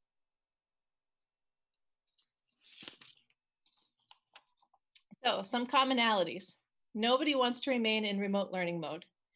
What's more, the survey results acknowledge that there have been lots of positive experiences and lessons learned during the crisis that will help us better serve students in the long run. So the question is, what does the survey tell us about the ways we've balanced asynchronous instruction that kids can access at any time, with live teaching and learning? And probably one of the key questions on everyone's mind is, do the survey results suggest that we take further action in the time remaining to us? And I'm going to return to that question, but I want to review some of the data first.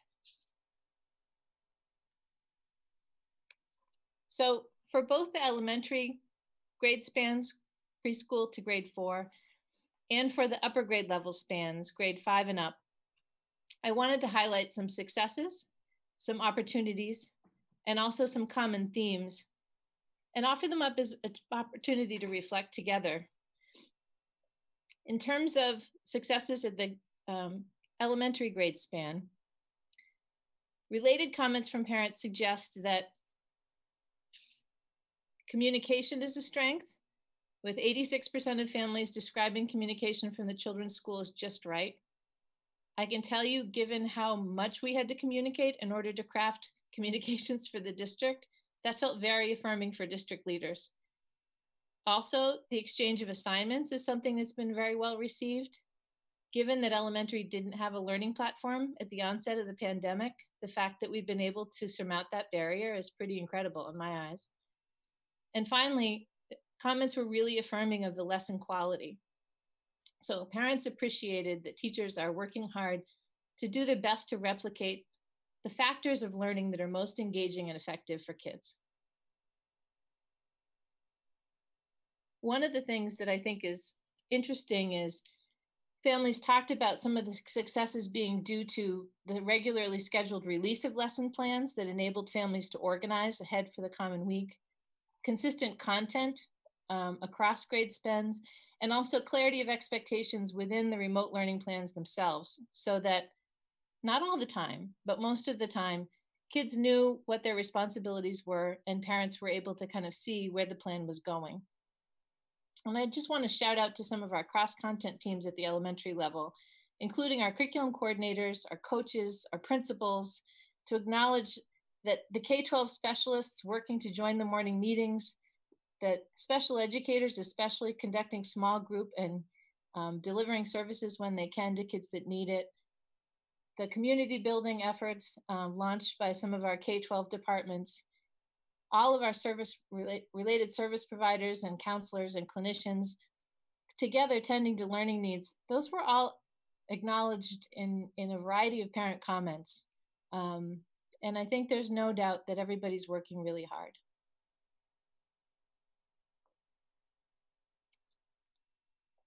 So that brings us to opportunities, right? Because you don't have to get bad to get better.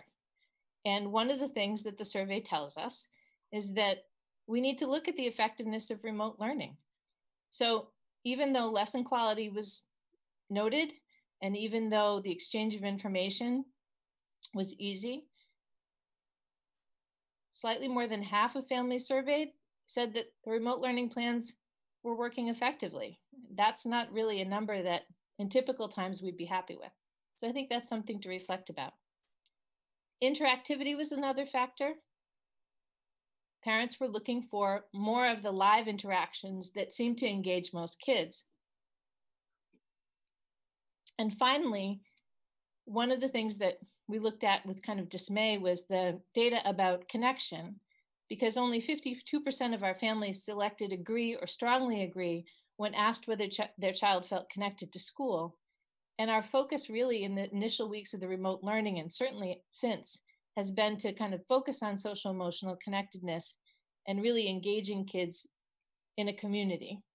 So when we look at the data from the other questions together with individual comments, it suggests that one reason remote learning isn't going well is because students and families are really missing in-person interactions, and that's to be expected.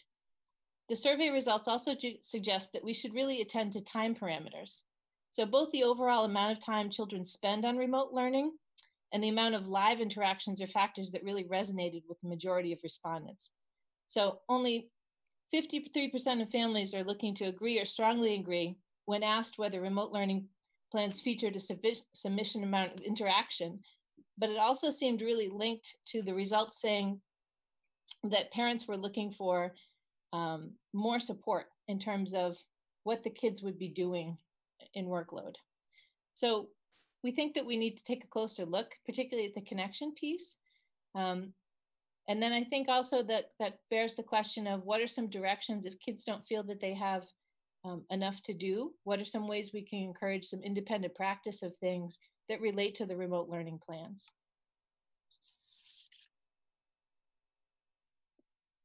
So some common themes are, asynchronous learning or live learning, which is best.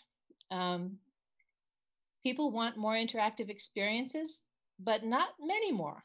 Most people are looking for one or two more because they're also talking about how it's overwhelming to try to schedule Zooms and get their kids set. And they're very frank about how some kids really prefer that live interaction. They like seeing their classmates and they're very engaged by the morning meeting structure. But some kids are not engaged by the morning meet structure or are feeling shy during that structure and they don't speak up and get a lot of benefit. That's the perception of parents. And they value small group opportunities, or kids want to say they want to hit that video and watch the video of just their teacher over and over again, and that they really get a lot out of the repetition. So one of the things we're learning as we go is thinking about which lessons are best prepared with kind of a flipped classroom approach and video that can be viewed multiple times, and which learning goals are better addressed through kind of a live interaction where a teacher can respond in the moment to what parents or children are saying. Another theme that emerged is feedback. So as I mentioned, people are looking for some small group opportunities for kids to interact with teachers or for kids to interact with each other and not just written feedback around the work. And finally, the differentiation piece. How can we best meet the range of student and family needs? So we have students that are feeling overwhelmed and struggling to complete some of the work assignments, and we have parents who are looking for more enrichment opportunities for their students.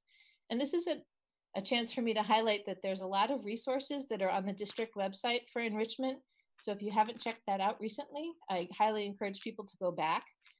Specifically, there are a lot of places where you can tour virtual museums or engage in ongoing reading with resources online. And we've partnered with the Shrewsbury Public Library to publish some of the results, some of the resources that they offer with a library card. So if people who are looking for enrichment don't yet have a library card, I would encourage you to do that. But one of the questions we need to reflect on is some of the experiences kids have in school that are highly motivating don't translate well online. And so how do we adjust our practice in order to engage kids in learning and to encourage independence?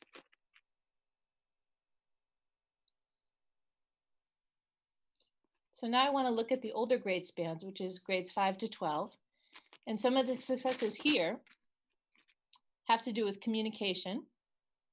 Again, 88% of Shrewsbury families surveyed selected agree or strongly agree when asked if their children's teacher was available to answer questions, which is really affirming.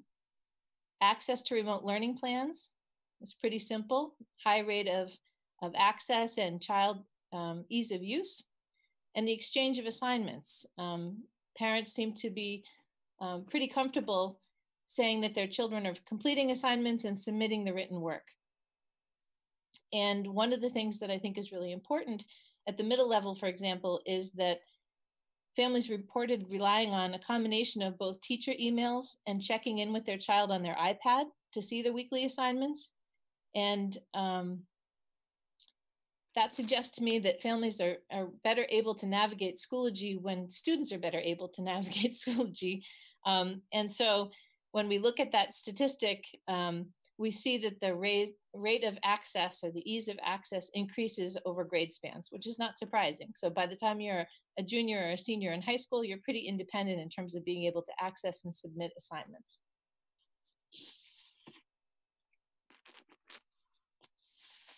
So opportunities. When we look at this, we see 77% of parents surveyed at the middle level selected agree or strongly agree when asked whether students understood expectations for their assignments, which means that there's some opportunity for clarity there.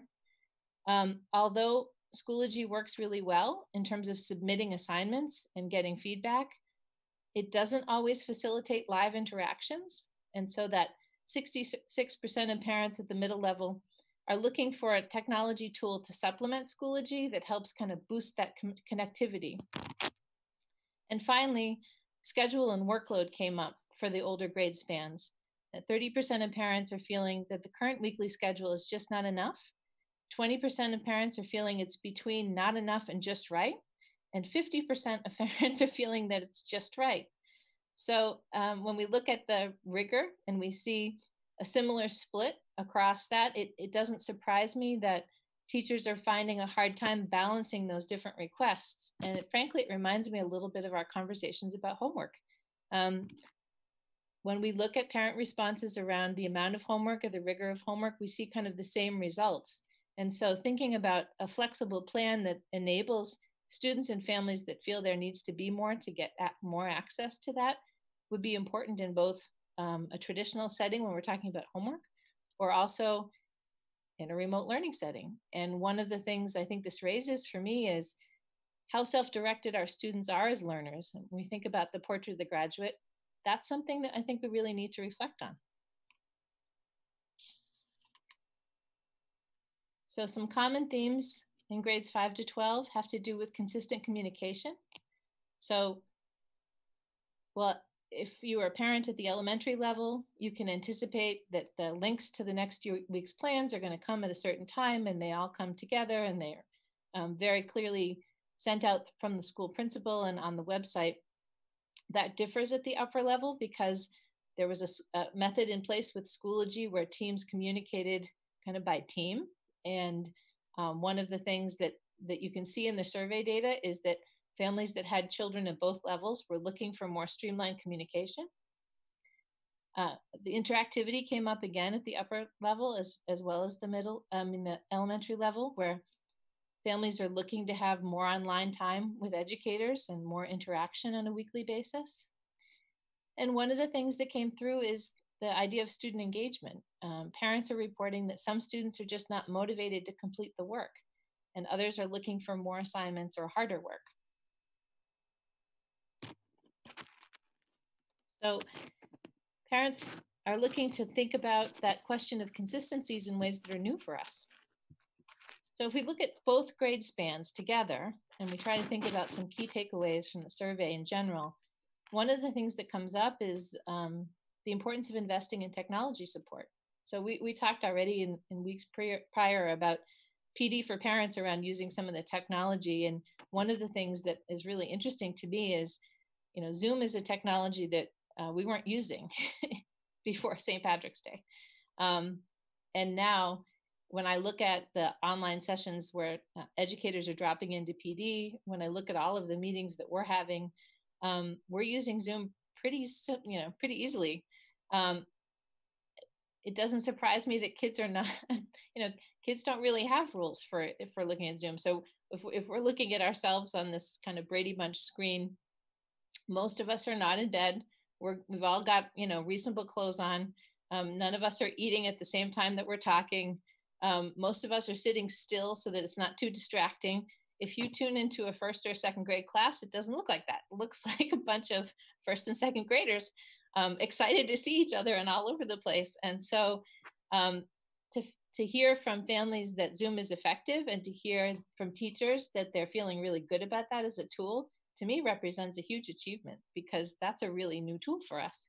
And teachers are asking for more PD, and paras are asking for more PD. And one of the things that's really nice when we reflect on the feedback from parents together with the feedback from staff is that we've been able to kind of share in a remote environment some PD that before was kind of siloed. So we have teachers and paraprofessionals learning together, and that's really a nice opportunity that's resulted as a result of the pandemic. So one of the things we hear is the question of interactivity. Most families would like their children to have one more live time online with educators. And finally, we're all concerned about students that are not showing up or completing their work. So the question about all of this is, the survey kind of gives us a sense about the ways we've balanced live teaching and learning with remote learning plans and assignments. And should we shift that expectation? And if we should, is now the right time?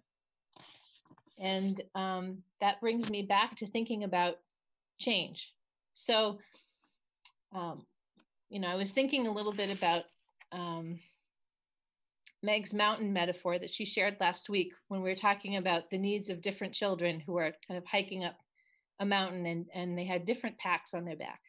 And I think the same is really true for families, right? When you're starting on a journey, there are some people that are really excited, and there are other people that are feeling a little reluctant or overwhelmed. There's some people that have packed the right things, and there's some people that have packed the right things and still feel a great deal of trepidation about it. And there's some people that have packed the wrong things. I remember a family trip to Ireland, for example, where we rented 2 cars. We all got off the plane. It was the wrong time of day. We were all a little bit out of sorts with the time change. We'd researched where we're going. We ordered rental cars that we thought would fit the 2 groups. Cars in Ireland were a little smaller than we expected, and we knew that the steering wheel would be on the opposite side. We'd have to negotiate how to do that. And despite all this planning, I'll never forget my dad turning to my mother and saying, "You know where we're going, right?" And she just looked at him like, "No, none of us has ever been to Ireland, but we're going to figure this out." And I think the nature of teachers is that they want to know where we're going. And the reality for all school leaders is that we have an uncertain situation. What we are clear about is our core values. What we are clear about is the commitment to teachers, that we empower them as decision makers. What we are clear about is the strengths in our community that allow us to navigate this new terrain.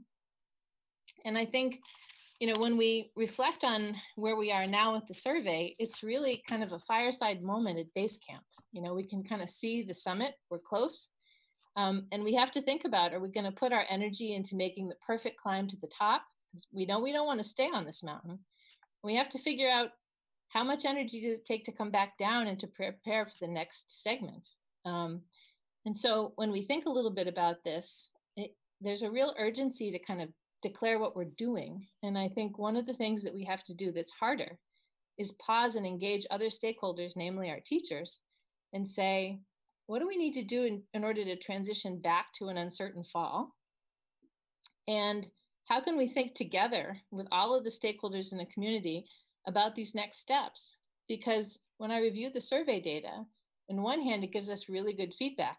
I summarized that in kind of our key findings. But in another, I know that in the time, even since we've administered the survey, those conditions aren't static because we've empowered educators to make those small adjustments.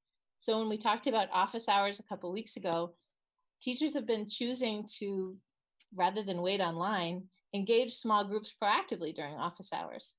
And I'm sure other teachers and other teams are making small changes that serve the needs of their kids that I don't even know about, because I trust them to make really good decisions.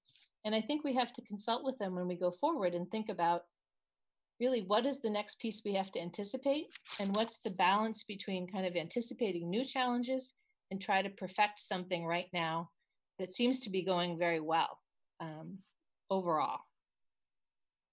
So given our core values, I think it's clear we need to we need to engage with the staff as much as we do with the families.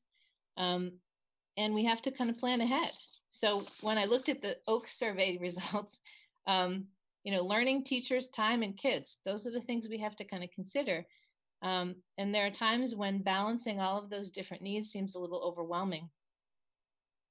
And, you know, I just want to acknowledge the ways our community is being tested by the pandemic. We heard from that, you know, when Mr. Bizidlo and Dr. Sawyer were talking right away about graduation. Remote learning is really just one part of a larger story. And we're fortunate to have sufficient time and talent to address the challenges that we're encountering. But we have to think about kind of how much we can bear in the weeks ahead in terms of making changes, how much we can bear on the staff side and how much we can bear on the family side. When I start to think about, you know, am I making the right decisions and is the guidance that I'm sharing with staff helpful? I think about this. I have this little picture of this boy from Twitter. It was taken by a tourist, I think in the Philippines, might have been Singapore, but this little boy is studying in the light from a McDonald's on a makeshift bench that he pulled up together where his mom is working in a nearby restaurant. And I think just like that little boy, we will find a way. Kids are inherently curious and engaged. And if what we're sending to them isn't engaging them yet, I know our teachers are committed enough that they're going to figure out how to engage those kids. What we can't do is change that overnight. There's a lot of different learning we're managing. Some people manage snafus with technology like Jane does, and they laugh through it and they persevere and it doesn't bother them a bit. And other people feel real trepidation about being live online and making a mistake.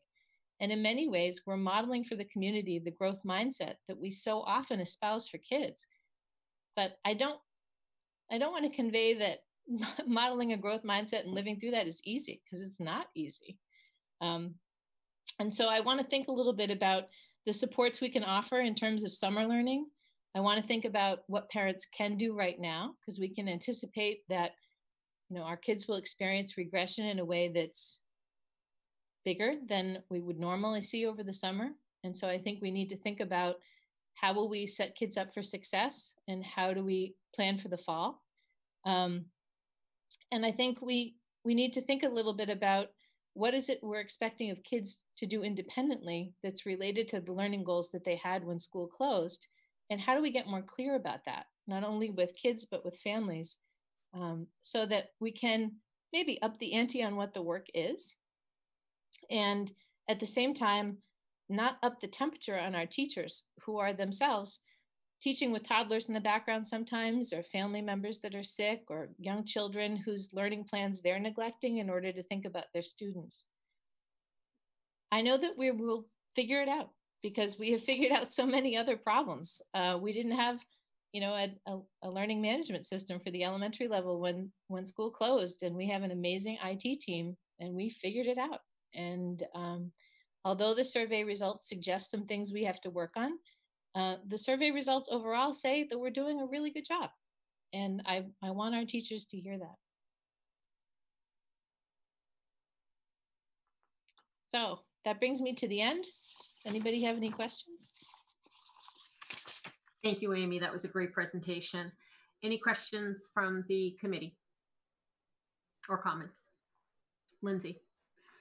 I want to thank you, as always, for being willing to sort of both bring the positivity to your role and support for our educators and how hard they're working, and also being willing to hear, as you said, some feedback that sometimes doesn't always that can land and sting when we know people are putting in an awful lot of effort.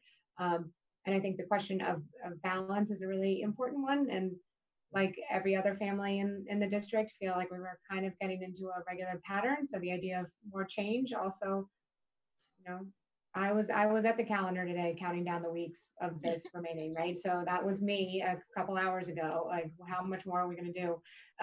But I do think we have to, as a district, be thinking really critically, particularly as we heard Dr. Fauci speaking to Congress about college in the fall and saying, I don't know, people, like what the fall looks like and what our standards are now and what they maybe need to be going forward. And those are not necessary. I don't think those should be the same.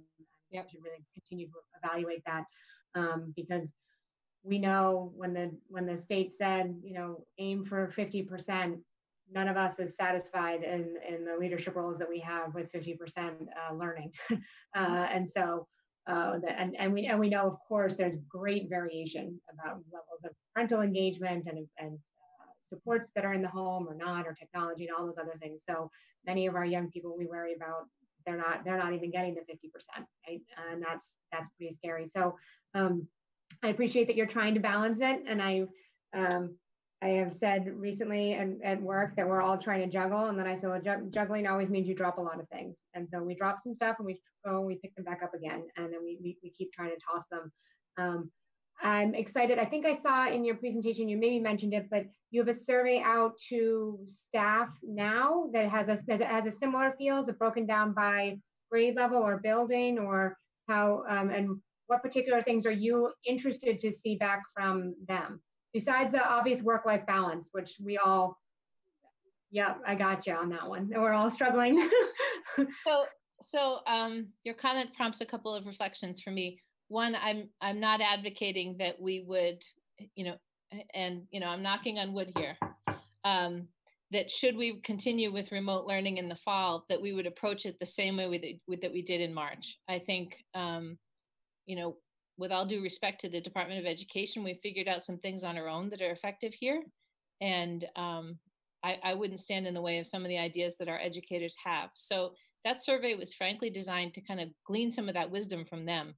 So one of the key questions was, how well supported do you feel right now? What do you need to be more supported? What are some lessons that we've learned that are really important in terms of thinking about future planning? Because the answers for what we need to do in terms of engaging kids are in that survey. And we collected data by school. We also collected data by position because, as you've heard Meg present the ever-changing guidance that we're getting from the state, the experience of teaching in a pandemic for a classroom teacher at different levels varies, but it also has been really challenging by position, right? How a paraprofessional gets to engage with kids. They've engaged initially with more PD. Now we're bringing them, they have been brought more into instruction as every week goes by. But there are some roles that don't translate well in terms of a remote environment. And some that would translate well that we've tried to prioritize academics. So, art teachers, for example, have joined morning meetings, or they've created opportunities for kids to share, but they're not necessarily at the elementary level putting out art lessons per se. And that's by design, because we didn't want kids to have too much screen time too early. And if we did, we wanted to use it to tackle the main academic content. And so, going forward, there's real suggestions in the part of our staff, and it's important to kind of consider that from different roles. It just closed yesterday at 3:00. So I spent today kind of analyzing it and sharing it with the leadership team.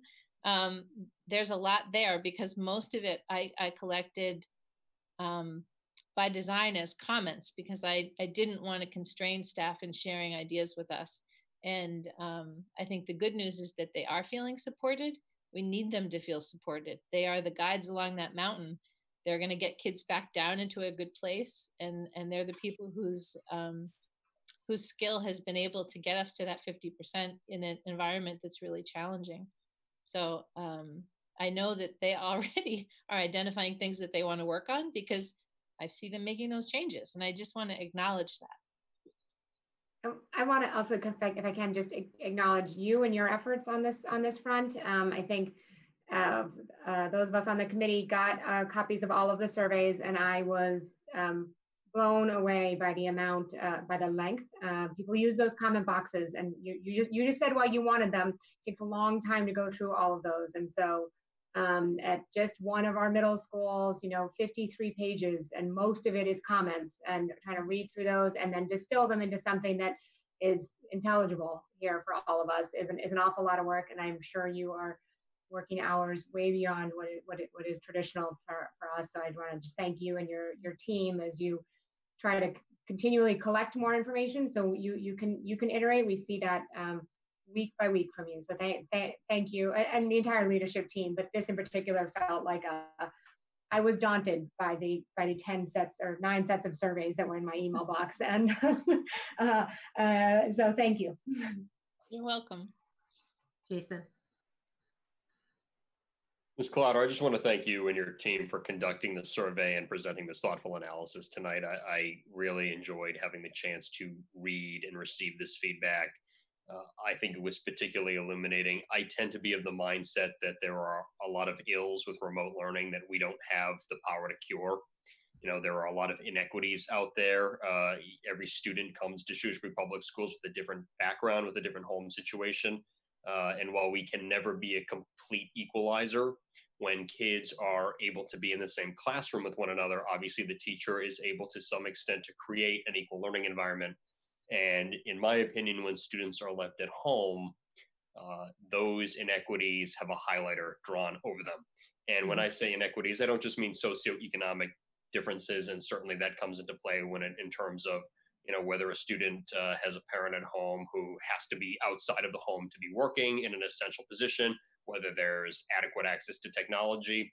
But I also mean things like, when there's 3 kids at home and the family has a multitude of screens and it's not always easy to share them, when a parent is doing a work from home job and they're not necessarily able to lend support to a student who might need it to complete an assignment, where another parent might be in that position, having the kids not be in school and having the kids be at home really exacerbates a lot of inequities that our educational staff have to deal with. And I tend to be of the opinion that while obviously it's our responsibility as a district to do the best we can in educating these kids, K through 12 education wasn't designed to happen online. I've said this at meetings before. It's one thing for older kids to get a lecture online, but when you're talking about kindergartners and first graders who, in addition to curriculum, are learning how to play and interact with one another, that doesn't really happen on the internet. There are some things that we will not be able to replicate in a remote environment that are just an essential part of kids being in school. And having said all of what I've just said, I've been really impressed with what this district is actually able to achieve in remote learning. And I think that this survey and evaluating in a thoughtful way this feedback is a big part of that.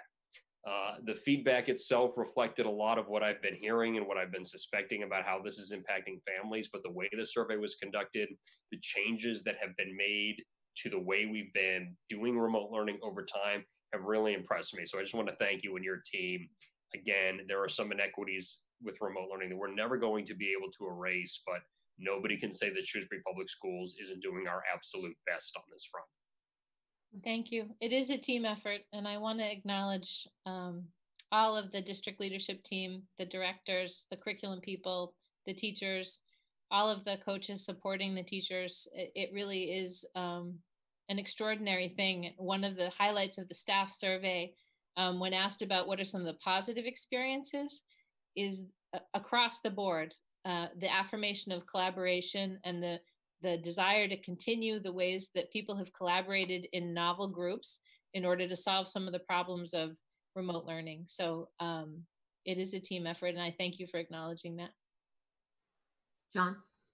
Yes, Amy, thank you so much for the presentation. I do have to say, every week I look forward to the presentations that you provide. I feel like I'm taking a master class in remote learning. Truly, I mean, it's great to see the progress. And I know we've said it many times. Certainly, remote learning is not a in-class replacement, right? It's we've learned a significant amount. Certainly, the feedback has been excellent. Like Ms. Heffernan, I enjoy reading the comment section. It's probably my favorite part of the data that you provide, because it just gives you really good insight into what parents are experiencing. Certainly, we look at what we've accomplished in the last 8 weeks, and let's say 9 weeks ago, March 8th or 12th, this was on nobody's radar, right? So, as we head into the fall, if we need to leverage it again, certainly we have a great head start, and we're obtaining valuable feedback. We're not surprised by the data in terms of the learning curve that exists with elementary school, middle and high school. Certainly are gradually, used to it because it's a one-to-one experience. But in general, I think, I do like the idea when it comes to Schoology. I know, having gone through it myself, having a best practice, really quick, 3-4 minute video, is great just as a learning curve. I found it helpful in middle school to kind of keep my student on the rails, but I also, took the advice. I remember back freshman year orientation, Mr. Bizidlo encouraged us to kind of back away from Schoology, because it does become kind of a micromanager tool. As a parent, you get really fixated on it, and at some point you need to kind of take the training wheels off and allow them to manage their own deadlines, right? Because I certainly can speak for being a parent of a senior. I'm not going to be able to do that next year, right? I'm not going to be able to look at Schoology and see what's going on. So I appreciate the feedback. I mean, we're all learning to manage through a series of firsts, right? And I do think also, in addition to the challenges with students and parents learning remotely, about how this works, I also think about the teachers, right? Because a lot of times it's hard to keep the students' attention. Maybe they're fixated on other things that you could typically kind of rein in a classroom, right? In addition to the fact that these students are essentially their work family, right? So there's an adjustment across the board. But I do appreciate the efforts that the district has been providing in this space. It's truly remarkable to watch. Thank you. Dale, did you have any comments? Just a couple of very quick questions. One has to do with whether we have any measures built in to give students and families and the district feedback as to how much content is being absorbed, and the level of education that is actually occurring. That's question one. And question two has to do with whether we've built into our system a way of discerning best practices among the teachers who are busy developing their techniques and then disseminating them. Those are two excellent questions. The second one is easier to answer, because that has to do with the structure for how teams are organized. And yes, I think that there have been Google repositories. I think there have been Zoom meetings and kind of cross-fertilization of ideas in ways that, just as parents have had almost a window into the classroom by virtue of remote learning, so too have colleagues into each other's classrooms. Mm-hmm. And that's what I meant by the feedback, where people are really invested in continuing the collaboration. They, in fact, when I was looking at the staff survey, there's one quote that I pulled out to share with the leadership team. It's like, it should be an expectation that we get to collaborate and have time to identify best practices and disseminate them. Or they didn't say disseminate, but that was the notion of what they were after, which is like, let's make sure we hold on to that as a value. The second question is much trickier because you're getting at assessment, right? So the high school has graded assignments the way they normally would, and then they're going to average those assignments and decide pass, fail, or credit, no credit, as you know, we've received guidance from the state to do that. At the elementary level, when we're talking about assessing kids, assessing them remotely is really tricky because it's impossible to know, for example, whether you're looking at a first grade writer's writing that's actually the first grader, or whether you're looking at the writing that the parent wants the teacher to know they're trying really hard and they're supporting the writing, and it's kind of writing that's been coached and helped, because who's not going to help a first grader? So teachers, you know, when we looked at how we would evaluate the standards and I asked this question, they were really uncomfortable because there's clearly evidence where kids are working solo and struggling and needing help and not getting it, and places where they're getting coaching and help and it's not really their work. It represents the work of the family and the pride that the family has in doing what they consider their part of forwarding the learning. So for me, that begs the question of, when we get kids back face to face, how do we collect really good data about what they know when we get them back?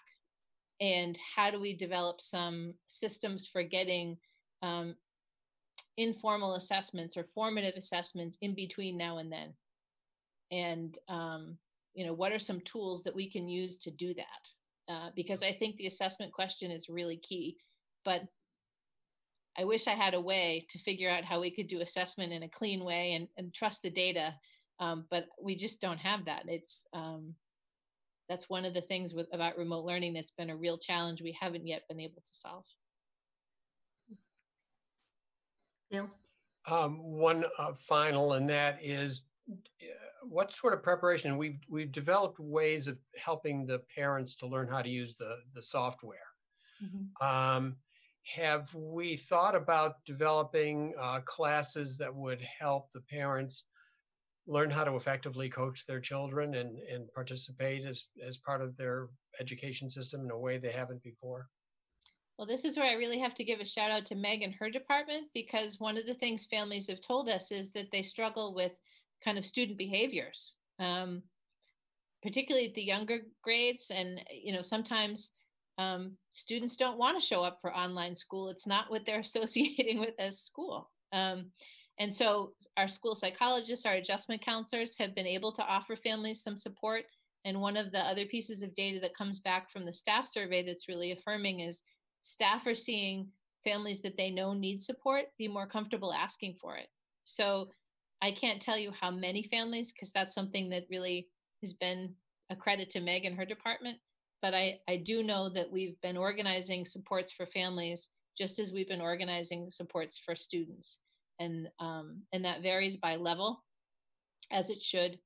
And I think in terms of coaching parents to be better teachers, we haven't done that yet because we don't really want to give up the job. If this is prolonged, and I'm not sure teachers want the job. I mean, parents want the job of being a teacher either. You know, I was a teacher, but I could not teach my own children. I'll tell you, my first grader, my oldest at first grade said, you know, this is not learning and you are not my teacher. And I thought, yep, I better back off. I'm going to sour this experience too much if I wade in. And that was with, you know, a lot of training and lots of kids in my classroom that supported me as a teacher. So I think there's a certain amount of coaching of families in terms of understanding what kids are doing and understanding how to, as John said, kind of step back and allow kids to be more independent. That would probably be helpful. But in terms of coaching parents about the content, I'm not sure that we haven't thought about doing that because we don't want to give up the job of teaching.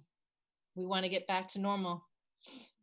I wonder how much of the variation in the K-5 space is related to very different opinions on the part of parents as to what the right thing to do is. Mm-hmm. Absolutely. I'm sure some of it is. Yeah. I think my colleagues have really made all of the comments that I was going to say. I want to thank you, Amy.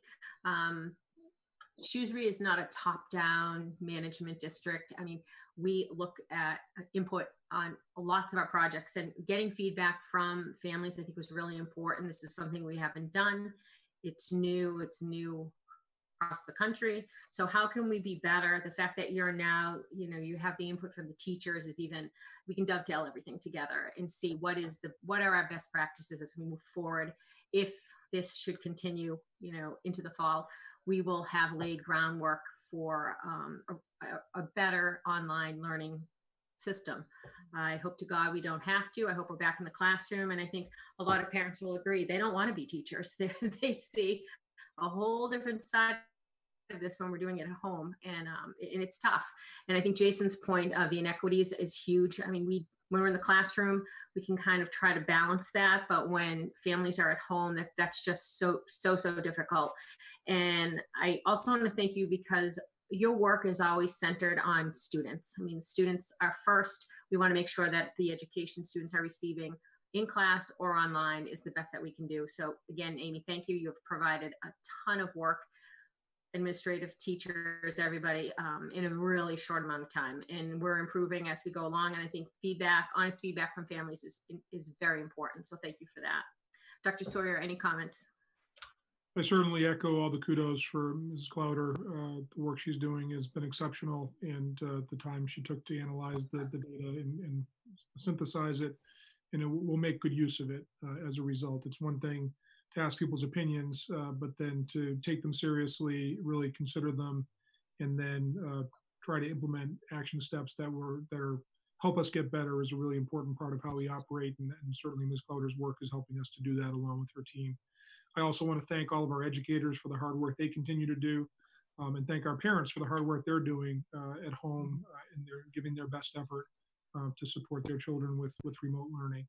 I do agree that overall this is a good news story, and while certainly I wouldn't have any expectation that having to do something on the fly on such short notice that was such a massive change, that we would put a perfect plan into place from day one. Especially given some of the environmental issues we have relative to mandates and guidance from the state that we need to follow and so forth. I think that our educators have done a remarkable job, and our families have done a remarkable job as well. And our students are getting some benefit, as a result under these very trying circumstances. I do want to let everyone know that when we post the materials for tomorrow, we will post all 9 of the individual surveys, and so families and members of the public are welcome to click on those links and see the actual results and including all the comments. We think that kind of transparency is very important relative to what people have provided to us, and we did signal to them that they could be published, so people knew that when they filled out their comments. And we'll make sure to send that link out in my weekly update that I'll be sending sometime later tomorrow. But again, thank you to Ms. Clowder, and thank you to everyone who took the time to provide us with your feedback. Thank you. Next on the agenda, we have a draft resolution regarding federal funding for public education.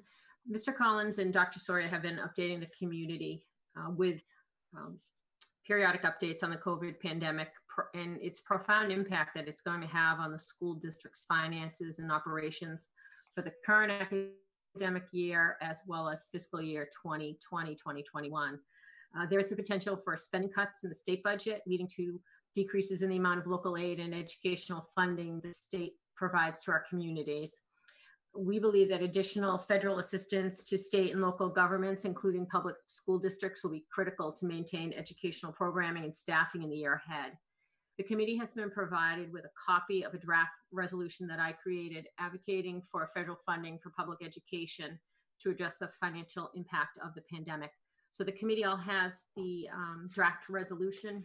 And is there any comments or discussion tonight? I would like everybody to take a look at it, and then we can have a potential vote at our meeting on June 3rd.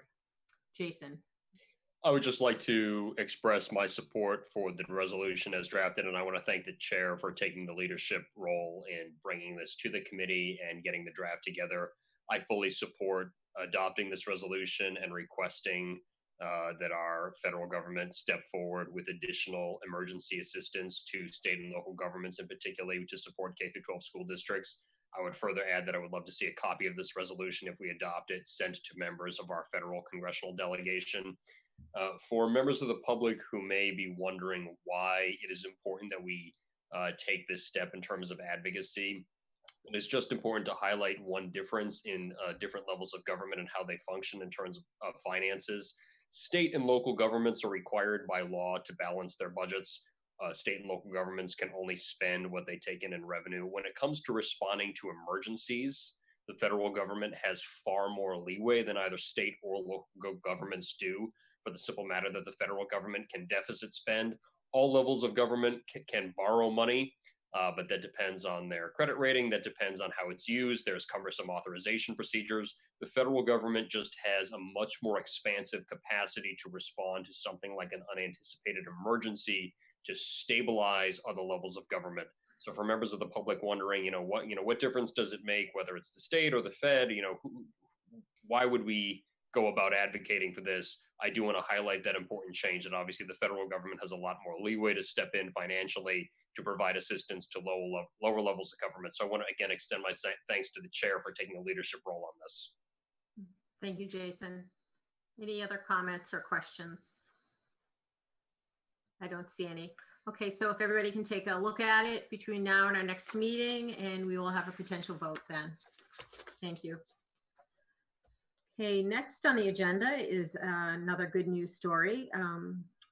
Mr. Jerry Millarella, Oak Middle School teacher, applied for and has received an award of $5,000 to support the Oak Middle School. The grant is offered by the NEA Foundation, a 501c3 nonprofit corporation that supports public education. These are competitive grants, and only about 120 grants are awarded to educators on an annual basis. And I'll ask Mr. Collins to provide the details on that. Sure. Thank you, Mrs. Fritz.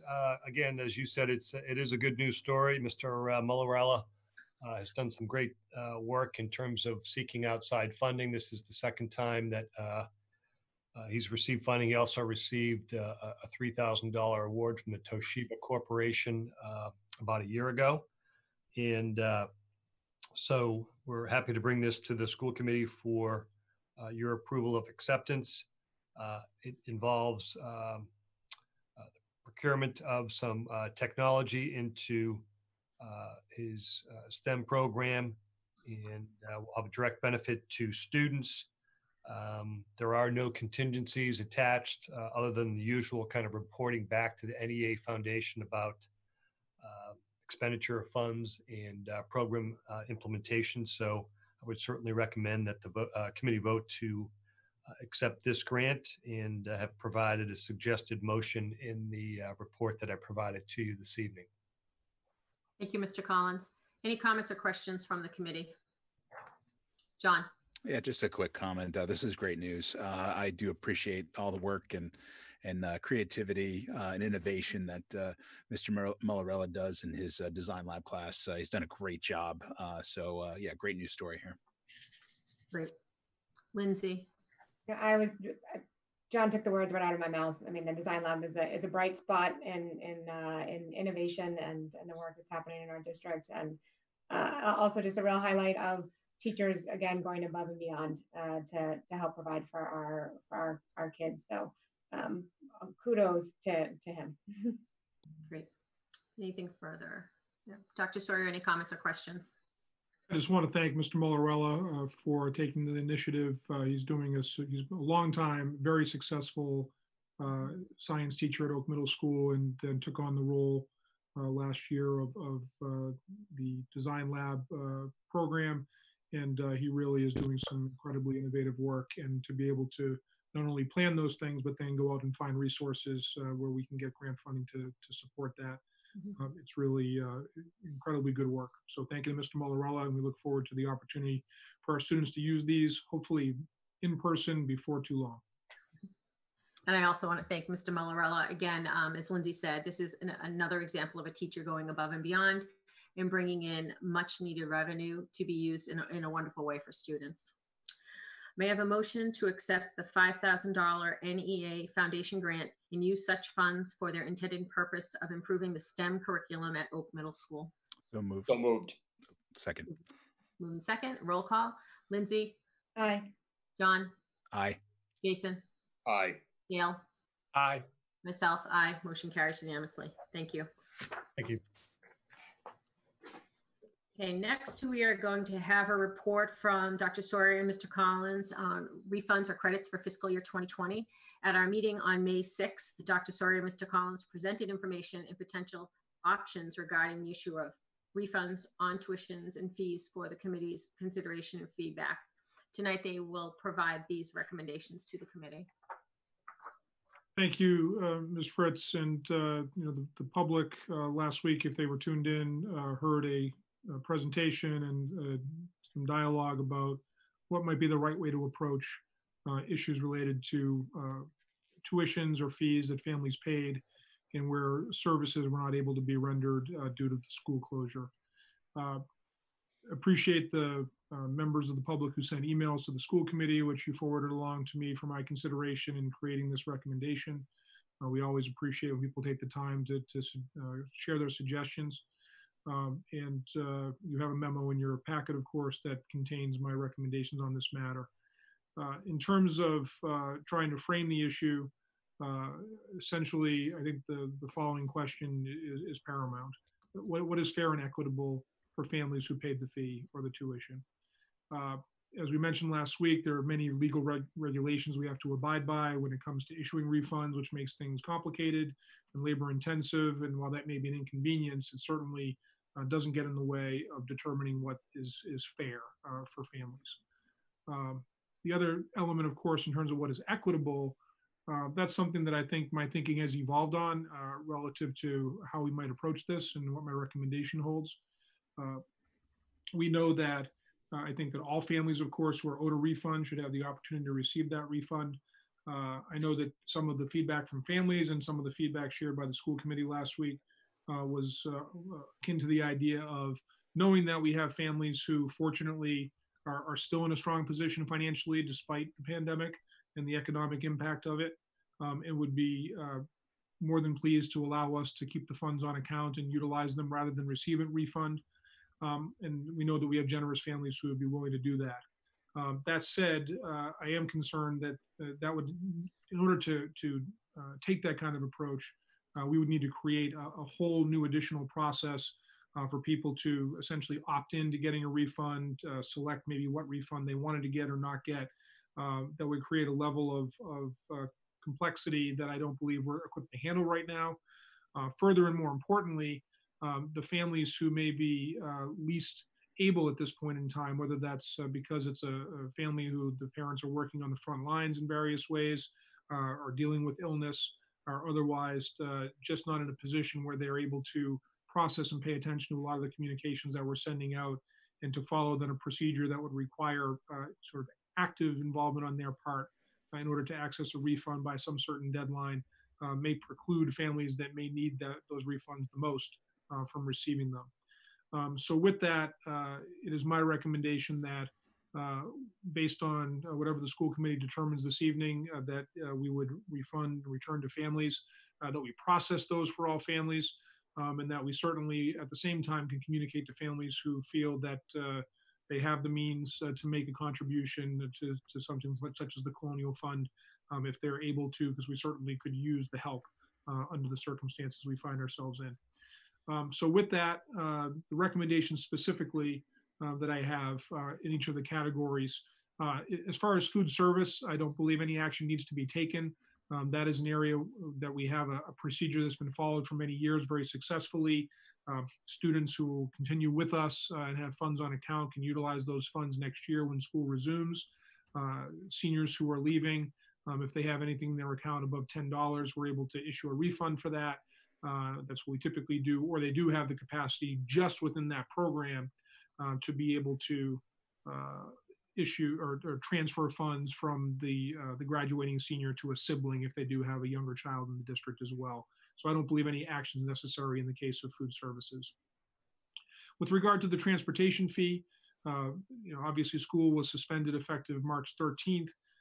It's essentially a third of the school year that people who paid for a transportation fee that their child was not transported to school. I believe that the sort of basic approach that should be taken here is to refund effectively 1/3 of the fee that was paid. The fee this past year was $310. If you divide that by 3, it's $103 and change. My recommendation is to make that an even $100 refund and utilize the $3 and change overall for some of the costs we will experience in sending those refunds in terms of checks, postage, envelopes, etc. So I'm recommending a $100 refund for any fee that was paid for the bus transportation, representing a third of the year. The total impact of that refund would be $277,000. And when I'm done, I'll ask Mr. Collins to confirm in terms of where those dollars are coming from, in terms of the next category I'll talk about. We know the dollars will need to come out of someplace out of the appropriated budget. Otherwise, these are coming out of the special revolving funds where these funds are deposited in the first place, but I'll ask Mr. Collins to confirm that. For extended school care, it's a little more complicated because we have kids having different numbers of days that they attend. But essentially, my recommendation is that families receive a refund for any days that they had prepaid for in March that they did not receive childcare and extended school care because school was closed. Ms. Isaacson, Karen Isaacson, will be able to work with her team, Mary Rana, her assistant, to figure out what we owe back to families for that, and they will be able to process those things. The total impact on that will be is estimated to be about $85,000 worth of refunds, and because that the fund for extended school care was exhausted through pay continuity for employees up until the point where they were furloughed, those dollars will need to come out of some of the savings we're experiencing in other areas of the appropriated budget during the school closure. For preschool and full day kindergarten, families are billed in 9 installments over the course of the year. If they paid their bill on time for March, they would have completed the 7th of 9 installments, which really translates into 77.8% to be exact of paying for the school year. And with 66% of the school year completed, just under 66%, there's a difference of just over 12% in what parents had paid for essentially in advance and the amount of days they actually received preschool and full day kindergarten services. While we are certainly providing remote learning opportunities for those students, for students that age, the experience is so different from what it would typically be in terms of being in preschool itself or in a full day's worth of full day kindergarten. My recommendation is that we refund that equivalent of 12% for the days that they had paid. We did not bill families for April and May for the 8th and 9th installments. The amount of money that will result in being returned to families would be approximately $68,000 for preschool families and approximately $52,000 for kindergarten, full day kindergarten families. Any refund will be prorated if we have, we do have families who receive some financial aid and don't make full payments. So obviously we'll prorate based on whatever they paid us in terms of the refunds based on that approach of that 12% difference. So that's the recommendation there. And finally, we have some after-school activity programs known as ASAP. We had some programs that had a session or two before the school closure happened, some that didn't have any sessions at all, some that I understand may have actually been completed in a different way using some remote learning approaches. So we will look at those on a case-by-case basis, and whatever portion of the program was not held, we will refund families whatever the amount they had paid. And that is going to total about $10,000 overall in terms of the amount of money that we expect to refund on the ASAP programs. So with that, those are the recommendations. I would ask Mr. Collins if he could just confirm, other than the extended school care, the sort of sources of where those refunds will be coming from. Sure. As you said, Dr. Sawyer, the source of the funds will be the revolving funds themselves, the accounts on balance, and we'll be utilizing and spending down those funds. It will likely have some impact when we're all done calculating all of the refunds. It will cause me to take another look at available resources for fiscal 21. make some adjustments there in terms of the funding that was expected to be available for fiscal 21. But as you said, all of the funding will come from the specific revolving funds where the money is went into, with the exception of extended day. And so when you total all those things together, it's a shade under $500,000. So we're talking about a refund of almost $500,000 to our families. But ultimately, I think that's the fair and square thing to do. And it certainly does have an economic impact, even if there are funds where we have some fund balances. Those are balances that we try to keep in place to help us over year over year for the cost of those programs. And with things looking very different next year and with some budget pressures, this certainly will have some effect. But ultimately, I believe that's the right thing to do, and would be happy to take any questions or comments the committee has at this time. Thank you. Any comments or questions from the committee? Jason? I want to say that I support the recommendation being made, and I appreciate the administration's thoughtful work in putting this together.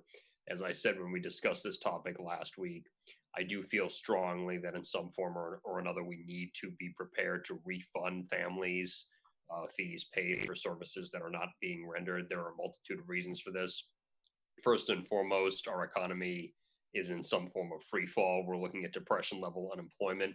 Families are struggling financially. You see other levels of government shelling out stimulus, and for us to take dollars from families for services we can't render is not appropriate in my view, and I appreciate the effort put into this recommendation. I support giving families those dollars back again for services we can't provide. But one thing that I want to underscore, and this is a point that Dr. McGee actually raised last week, and I want to emphasize it again. Every year as we talk about fees, we talk in one form or another as committee members about how we don't like fees and how we don't like supporting fees and how we lament that such a significant portion of our budget, at least as compared to other districts, comes from fees. This is a consequence of fees. Fees, unlike taxes, are a payment for a service rendered. And when we can't render those service, we're in a moral quandary. Do we take the money and just keep it, even though we're not providing the service that it was provided for, or do we give the money back? In a situation like this, we're going to do the honorable thing despite tough financial times. We're going to give the money back, at least if this measure passes tonight, as I hope it does. But here we are, a district that is very fee dependent, confronted with an emergency, confronted with a situation where we've taken in revenues that are specifically tied to services we can't provide. It's something I want to underscore for the community to know that this is a consequence of a district who has a lot of its finances depend on fees. And certainly, we did receive some comments on this topic from parents who felt that they were in an okay financial position and they wanted the excess funds kept. And I do want to underscore something that Dr. Sawyer alluded to, which is, or stated directly, which is that families who do want to use this refund to them to support Shrewsbury Public Schools, I do certainly encourage you to give to the Colonial Fund. Thank you, Jason. John? Yeah, let me just make sure I'm off mute. Okay.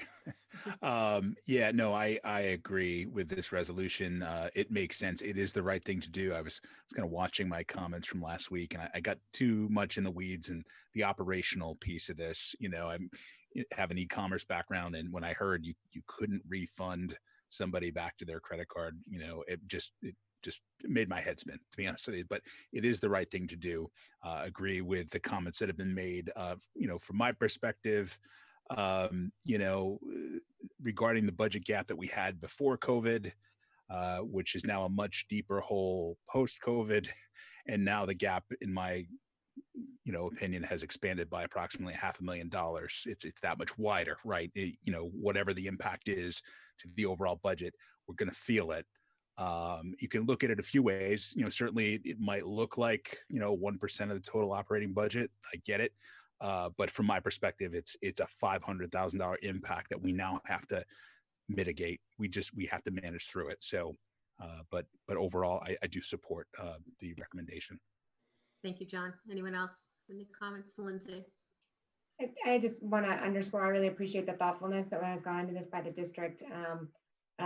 Last week, I was sitting in the space of saying, can we have people opt in and try to figure out how to sort of hold on to to some of the dollars from given the generosity in our community. But really want to appreciate the parents who did write in, who really caused me to rethink that. And I think public participation is so important for us to really question those families who maybe most need the dollars are arguably not in the position to be paying attention to yet another email from our district, because and to say this is the moment to say you need a refund, or they miss it and now we need an appeals procedure, or all the extra complexities that come with that hadn't really had the opportunity to think through. So I think this makes sense. And like Jason, if you are some of the people who didn't need it, certainly there's other ways that we can find as we think about even our vote earlier tonight on mindfulness. That we will find creative ways. So thank you very much. Anyone else? No? I also support this recommendation. I think it's fair, it's equitable, it makes sense. I too, as Lindsay said, thought maybe there were ways that we could have people opt in, but I think it's far easier and cleaner to refund everyone these amounts, and then if they are so inclined, they can make a donation to the Colonial Fund or another charity that they feel is worthy during this time. So I fully support that. I also think, as we move forward, we need to make sure that we have a policy in place for refunds before we charge for fees during the next school year. And it's something that the committee and administration will be looking at. I mean, these are things that we're learning from this pandemic. There's things that we can improve upon as we do our work. So I think this is a lot of good work.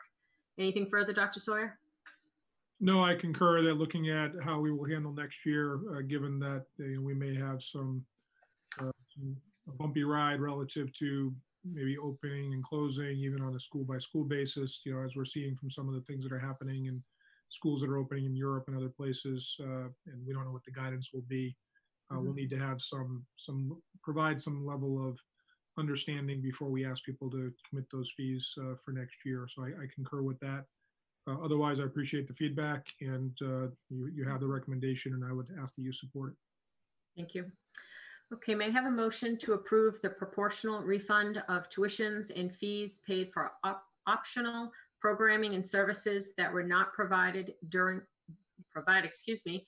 to the closing of school due to the coronavirus pandemic, as illustrated in the memorandum from the superintendent of schools dated May 12th, 2020. So moved. Second. Dale? Aye. Jason? Aye. Lindsay? Aye. John? Aye. Myself, aye. Motion carries unanimously. Thank you. Mrs. Fritz? Yes. If I could just make one brief comment, I appreciate the committee's vote of support on this, and we'll work diligently to process these refunds. I think the natural question on parents' minds will be, so when will I get my check? And given the scale of what we're trying to do here, which is nearly 3,700 reimbursements, there are some things that are simpler than others. Some of the flat amounts, of course, others need to be calculated based upon the program, and if a parent had a discount amount.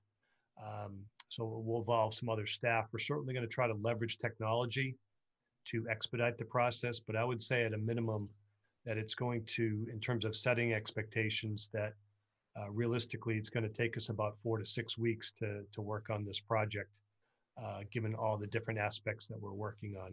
So I just wanted to make sure that the community knew that, and not to be relying on these funds in the next week or two. And we'll, again, work as quickly as we can to get things dispersed. Thank you, Mr. Collins. I think that's clarity that's needed for anybody watching or who might hear about this. And again, there'll be a need for some patience while the central office works through this. Thank you. Okay, next, Dr. Sawyer, Mr. Collins will provide the committee with a report on pay continuity for food service department workers. I'll lead off and then ask Mr. Collins to comment. You have a memo from Mr. Collins in your packet. Pay continuity is something that we've addressed several times now since the school closure began. The The guidance remains from the federal and state government to maintain employees on payroll however possible when those opportunities and resources are there. As you know, the committee made a very difficult decision to furlough our extended school care workers along with crossing guards and door monitors. The vast majority of those being extended school care workers, and we just had tapped out of money in that account, and we're drawing on the appropriated budget and didn't feel that that was the appropriate thing to do any longer. In this case, it's a bit different. We did want to take another look at food services because it's a hybrid right now of staff members who are doing some work and rotating through different things, and others who we don't have availability of work for. But for a variety of reasons, ultimately our recommendation is to vote to provide pay continuity through the end of the school year for this group. But I'll ask Mr. Collins to add a couple of items from topics from his memo, and then we'll ask you to hopefully support that recommendation. Thank you, Dr. Sawyer. Again, I think I would probably just reiterate a couple of things that we are continuing to, as a district, provide the meal support program. These are some of the things I'll talk about are basically kind of in contrast to the recommendation to furlough extended school care staff. So the food service staff, we are continuing to provide service and rotate staff through there. Another key difference is that funding is available within the food service account to provide pay continuity, whereas it wasn't in the extended school care program. And lastly, that trying to furlough a portion of this group, again, a difference is that they're part of a collective bargaining unit would require impact bargaining and cause, I believe, lots of unintended consequences around trying to bifurcate the group and figure out who would be potentially furloughed and who would be remaining on staff for the remainder of really what is about 4 weeks of work. So all of those things combined, leading to the recommendation for pay continuity. I think I would also just highlight, again, the financial impact. As I put in the chart here, fortunately, we were able to begin the fiscal year with just a little bit over $600,000 on account. And the revenue and expenditures forecast for year end have been updated and point to a net loss for this fiscal year of just over $300,000 given school closure. So the fund balance would be brought down to a level of about $300,000, which is 14% of the operating revenue. The federal guidelines recommend anywhere between 10 to 30% of fund balance to remain on account at the end of the year. That would point to a healthy food service program. So if this were to go through, we would be at about a 14% level. So those are the things that I'd like to highlight. Again, in support of the recommendation for pay continuity for this group. Thank you, Mr. Collins. So committee, have any comments or questions? Jason? Just want to say quickly that I'm fully in support of this. Our food services staff have obviously continued to provide a vital service through the shutdown. We obviously do have some families who are dependent on the nutrition that students access through school lunch. And I want to thank our food services department, not only for their continued work, but for their very, very quick work under Mr. Collins' leadership, of course, in getting that program set up. So happy to support this recommendation for continued pay. Thank you, Jason. John? Yeah, I support the recommendation as well. This is a self-funded program, as I've learned over the last 5 years on the school committee. Really respect what the program provides, especially serving those families in need with meals. There's still work happening. Certainly, there's still preparation that needs to happen for the fall, whatever that looks like. So, yeah, fully support this recommendation. Thank you. Anyone else?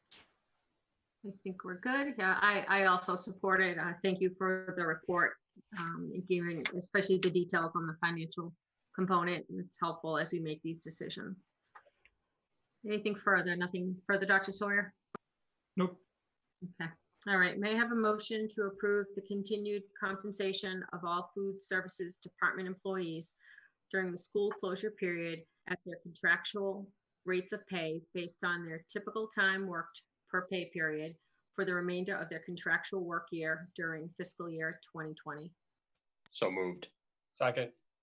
Second, roll call. Lindsay? Aye. John? Aye. Jason? Aye.